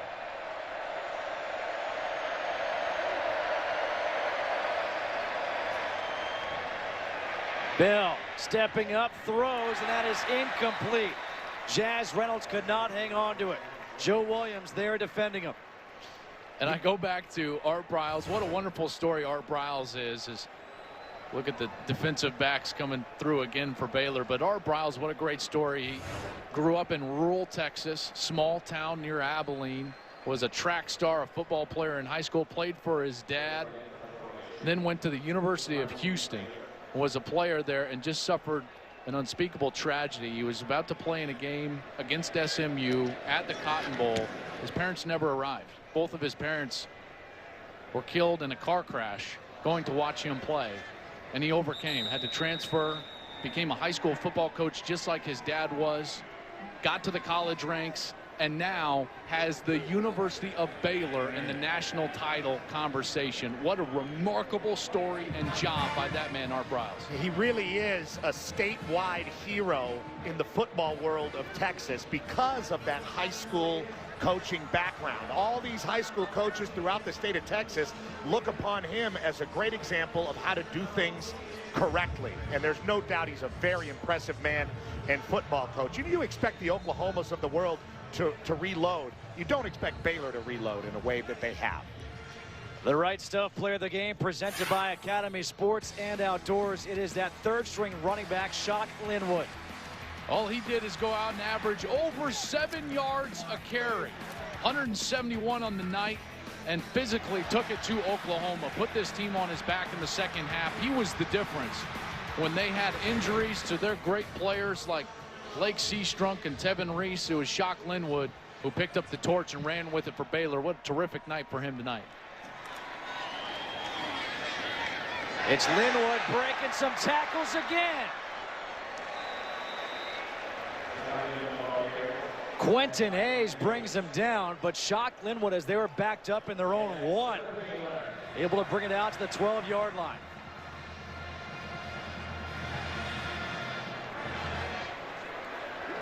(41-12), Baylor leading Oklahoma.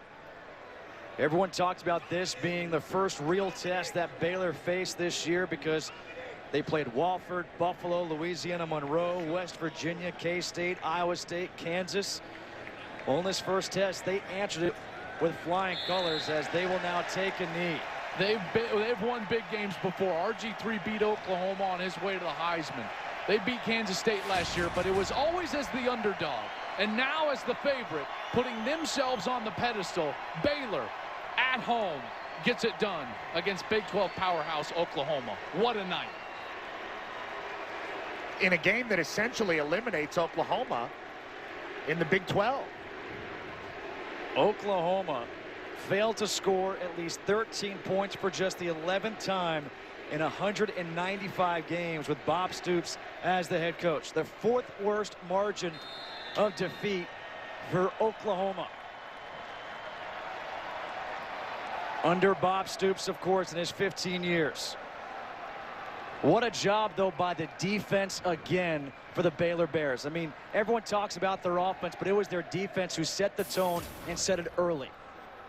Led them to that 8th victory, the first time in school history. Baylor starts 8-0.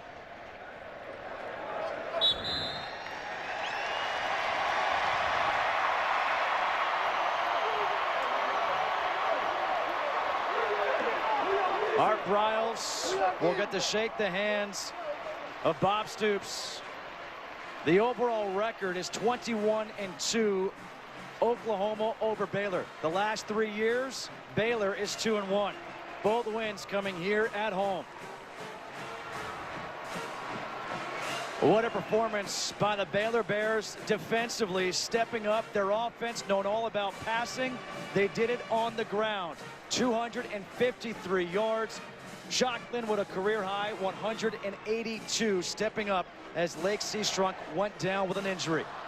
Baylor moves to 8-0, while Oklahoma falls to 7-2. Now let's go to L.A. for Fox Sports Live with Carissa Thompson. Thank you, gentlemen. Welcome to Fox Sports Live. I'm Carissa Thompson. Huge win for Baylor as they blow out Oklahoma 41-12, and we will get you right back out to Waco for the celebration. But first, let's throw it over to Jay and Dan for some highlights, guys. Thank you, Carissa. Yes, I am Jay. That's Dan. We're wearing decadent mustaches, and this is indeed Fox Sports Live. Some game, eh, Dan? You betcha. Oklahoma and Baylor, both top 10 teams this season, but these two programs not created equal. Not now, Dan. All programs are created equal. Under one vengeful, confused God, the NCAA. No, these schools, they're literally not equal. Let's take Oklahoma. 8 BCS Bowls, 17 national championships. 3 Pro Football Hall of Famers, including our good friend and Wingstop spokesperson, Troy Aikman, though he fled Oklahoma for L.A. Why would you ever do that? Also, Adrian Peterson, he's good. Those are some tasty wings. Baylor, on the other hand, 0 national championships. That's less than 17, I'm pretty sure. 0 BCS Bowls. That's less than 8. 1 Pro Football Hall of Famer. That's Mike Singletary. That's a good one, though. Hey, Bears fans, you've got things to be proud of, too. Yeah, Robert Griffin III, he's a Bear, as is Angela from The Office. And Willie Nelson went there just for 2 years, though. He went to class once, and it was a mistake. Of course, all that really matters is Thursday's meeting between these two teams. And before the start of the game, Baylor and Oklahoma getting heated on the field. It had to be broken up by coaches, and maybe this is why. We go back to November the 19th, 2011. Then Bears QB Robert Griffin III, the game-winning TD pass to Terrence Williams. Baylor with the big upset, 45-38 over Oklahoma. Oklahoma 21-1 all-time against Baylor, but that one loss was memorable. Art Briles, Bob Stoops, the friendly greeting. The number 6 Baylor Bears, the only undefeated team in the Big 12. Second quarter, 3-0 Baylor. 4th and goal for Oklahoma, Blake Bell. Bears D coming up with a huge stop. Baylor fired up, ensuing possession for Baylor. Bryce Petty takes the snap. Dominic Alexander comes around the edge, sacks Petty for the safety, much to the delight of Stoops. Later in the second, now 5-3 Sooners. Lake Seastrunk taking the handoff. Appears to somehow injure himself. Stayed on the sideline for the rest of the first half. Returned in the second. Still in the second. Baylor threatening. Petty, the keeper, and the 5-yard TD. Part of a 5-play, 69-yard drive and a 10-5 Baylor Bears lead. Late second quarter, same score. Baylor driving. Petty to Levi Norwood. 39-yard gain. Later in the same drive, Petty from a yard out, putting Baylor up 17-5. Ensuing possession for Oklahoma. Bell goes over the middle. Eddie Lackey's there for the INT. Briles fired up. Baylor would capitalize. Petty, beautiful pass. Antoine Goodley, 24 yards. Baylor with 14 points within a minute. And they're up 24-5 to break. Third quarter, same score. 4th and 2, Petty. Yeah, it's a first down. Next play, Petty to Norwood. End zone, 17-yard TD. Baylor goes on for the big win. Thursday's big win over 10th-ranked Oklahoma, extending Baylor's school record win streak to 12.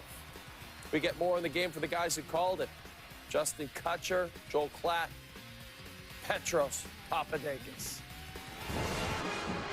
Thanks so much. Back here in Waco at Floyd Casey Stadium, Baylor defeats Oklahoma 41-12.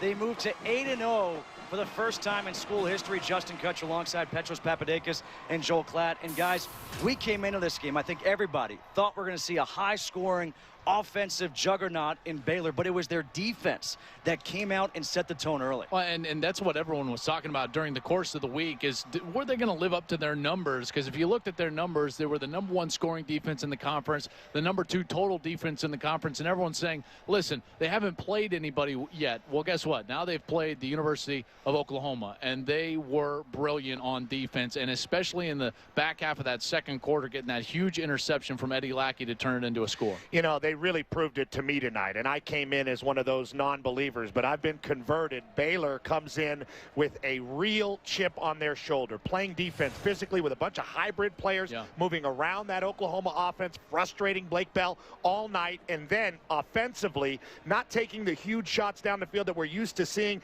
not really gashing them in that way, but gashing the Oklahoma defense, which is very fast and very talented, with their run game, and a third string back. An amazing performance by the Baylor Bears. He was great. Shock Linwood, a career-high 182 yards. Moments ago, Christina Pink caught up with Baylor's head coach, Art Briles.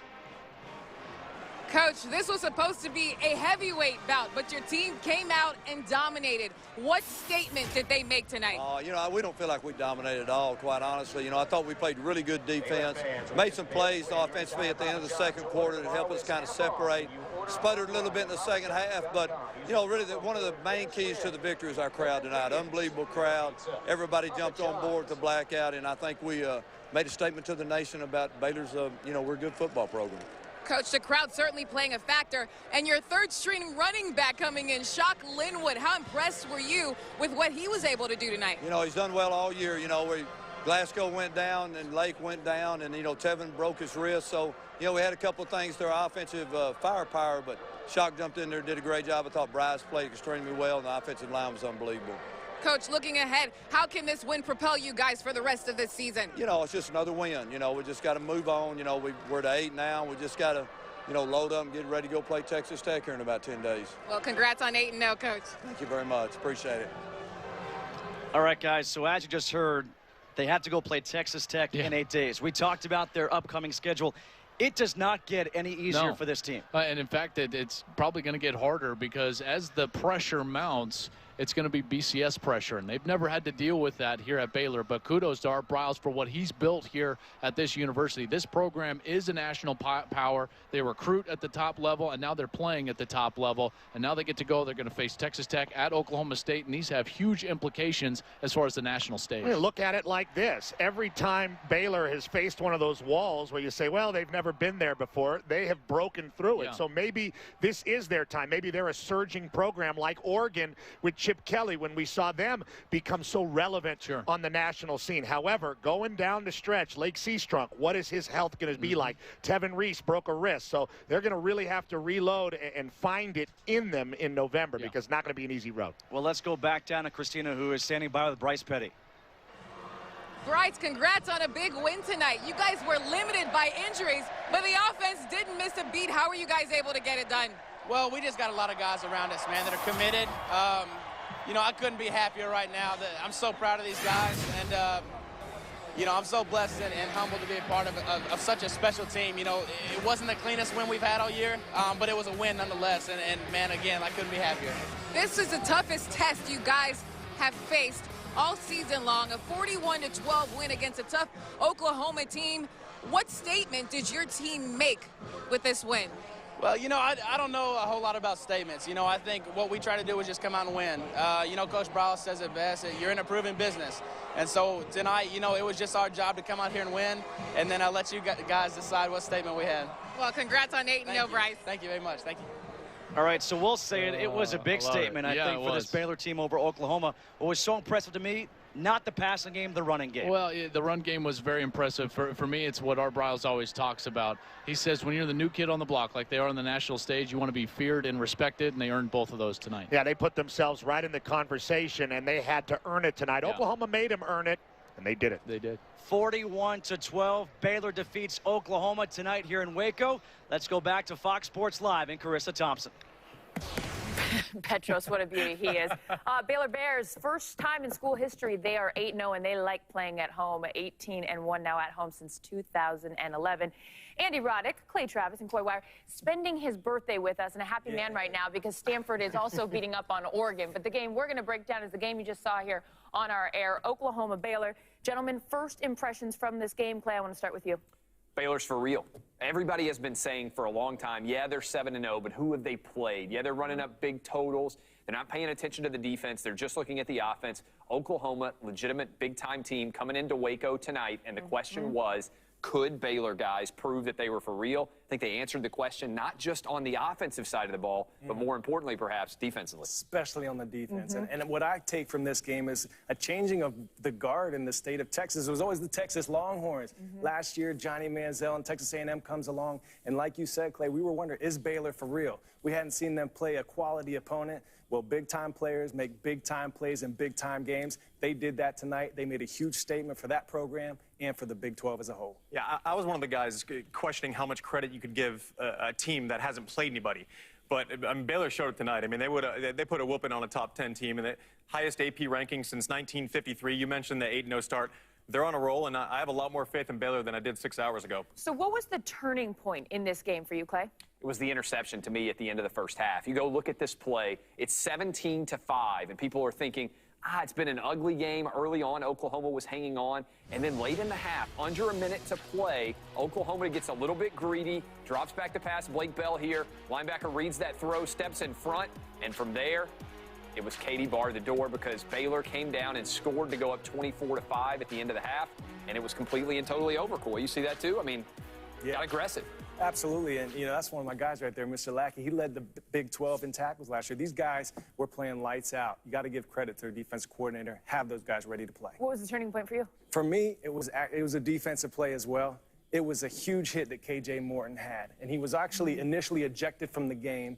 They overturned it. It was a clean hit. But what it did, it set the tone, it set the tempo. When you think of defense, you want to see flesh bombs, knockbacks, and body blows. And that's exactly what I get the goosebumps again seeing it. I'm not excited at all, am I? But that right there set the tone, set the tempo. They ended up then having that big fourth down stand on the goal line. That was what said Baylor is here, they're here for real, and we came to play. I mean, there's no question that Baylor puts up points. They're #1 in the country, but their offense got off to a little bit of a slow start for them, at least. So, Coy, what changed?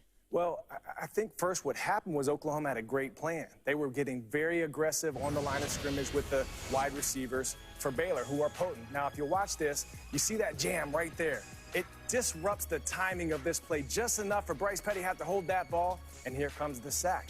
Great job, great plan. It was working early on. But what did Art Briles do? He said, I'm going to start creating a little bit of a pick route here.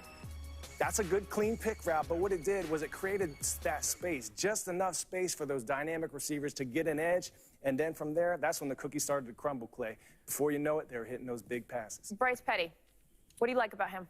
Love the toughness. He made a lot of plays with his legs tonight. I mean, early on, it seemed like they needed him to convert a lot of third downs to get the yardage, really tough yards there. Yeah. But also, he has the ability to make every throw, and he seems to just get tougher as the game goes along, Coy. I mean, this guy... I'm going to interrupt you just for 1 second because he's at the podium, so let's hear what the winning quarterback has to say. Yeah, man, it was ugly. It was an ugly game, really. So to come out with a W with an ugly game, and I know the score is a little bit lopsided, but we didn't play as clean as we wanted to, myself included. So I think that, again, like you're talking about, the start of the game, to come from the start of the game and then end it how we did was big, and so what's so great about this offense and what makes this team so special is it's always the next drive. You know, if something goes wrong, it's always the next drive. And there's such a positive, you know, air or aroma about, you know, everybody. We just don't get down on ourselves. And, you know, I think that shows a lot about the maturity of the team. So what would you call an offense that scored its second fewest points this year? You know, still got 41. Yeah. We're just talented, man. We're committed. I think that's really all you can say about it. It is a very special team. Offense, defense played outstanding tonight. One of the best games I think I've ever seen them play. You know, my hat's off to them because they keep us in it. Again, you know, I was talking about it last week with momentum. Momentum's huge in this game. And, you know, anytime that we can get a stop, you know, on defense and then swing it back over to us, it helps us out a lot. Bryce, can you talk about the way that Shock stepped up with the top two guys? I love Shock. I love Shock. Easily, I mean, he could be starting anywhere in the Big 12. You know, he's just behind two phenomenal running backs in Lake and Glass. So, you know, what's so great about him is he's just so positive. You know, that's why he's just contagious, you know. So he goes into work every day with a smile on his face and wants to get better. So it was of no surprise, no lack of trust or anything. I mean, I knew he could do it. So very happy for him. He deserves it. In the second quarter, Tevin's out, and you're looking for Levi on a couple of slants for some big plays that got things going. How big was that? And again, like you're saying, there's another guy that people forget about. Yeah. You know, I hate that for Tevin. That kind of hit me a little hard just because, I mean, it's his senior year. You know, we wanted big things. I know he did. I did for him. And so that hurts. I don't exactly know the extent of the injury. But, you know, anytime you miss a senior leader like that, it hurts. But, yeah, I mean, Levi did a great job of stepping up. And that's what you got to do. You're going to have to kind of roll on some wins, you know, to fight through some things. And I thought we definitely had the adversity there. And again, you know, our guys just did a great job of staying positive and always the next play. First, biggest test of the season so far. How do you think you guys performed considering, you know, the top 10 implications in the Big 12? Yeah, I mean, there were a couple of distractions for us, you know, going into the game. You know, there was a lot of hype. You know, our fans were wonderful tonight. You know, we owe a lot to them, and so they were loud. And but again, I mean, you know, going into this game, it was kind of our first time to have a true test as far as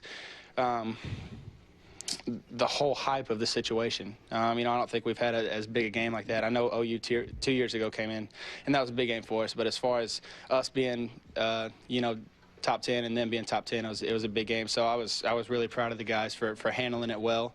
Again, I mean, it wasn't the cleanest game we've played. So, you know, to come out with a win, even though it was ugly, was good for us. The first touchdown pass to Antoine. A win is a win, as they say. A win is a win. Bryce Petty, excuse me, doing something that even RG3 couldn't do for the Baylor Bears. He has his team 8-0. He has 29 total touchdowns on the year. What do you like most about him, Coy? About Bryce Petty, his confidence in the big lights. He didn't get that deer in headlights look. You know, he has a great supporting cast around him, and when they got open, he found them. But as you're seeing, Clay mentioned before, we saw him run tonight. He hadn't had to do that all year, but when the coach called his number and said, hey, they're taking away Leak Seastrunk, they're taking away Shock, we need you to run the rock, he did it, and he delivered. Guys, if we're assuming that Mariota is out of the Heisman race, if Oregon loses, Jameis Winston's the obvious next guy. Is Bryce Petty right on his heels? I think you have to consider that because this is the first real test for Baylor, right? But they also still play 3 top 20 opponents, guys, down the stretch now. They got Texas Tech, they got Oklahoma State, they got Texas on that December 7th date. He could kind of start to inch his way in there if Baylor keeps winning and somebody else isn't running away with it. I think it's a 2-horse race right now between Petty, Winston. Now, let me throw A.J. McCarron in there, too. Oh, don't forget Johnny Manziel. Johnny is still there. Yeah, it's still too early. But like you said, he's going to have great opportunity, big stage to perform. He has a dynamic supporting cast. Look out for Bryce Petty. A busy night in college football with 4 top 10 teams, but also there was an NFL game going on. If you got a chance to tune in on that. If you didn't, lucky for you, we have some highlights of that game. Gentlemen? Yes, Carissa.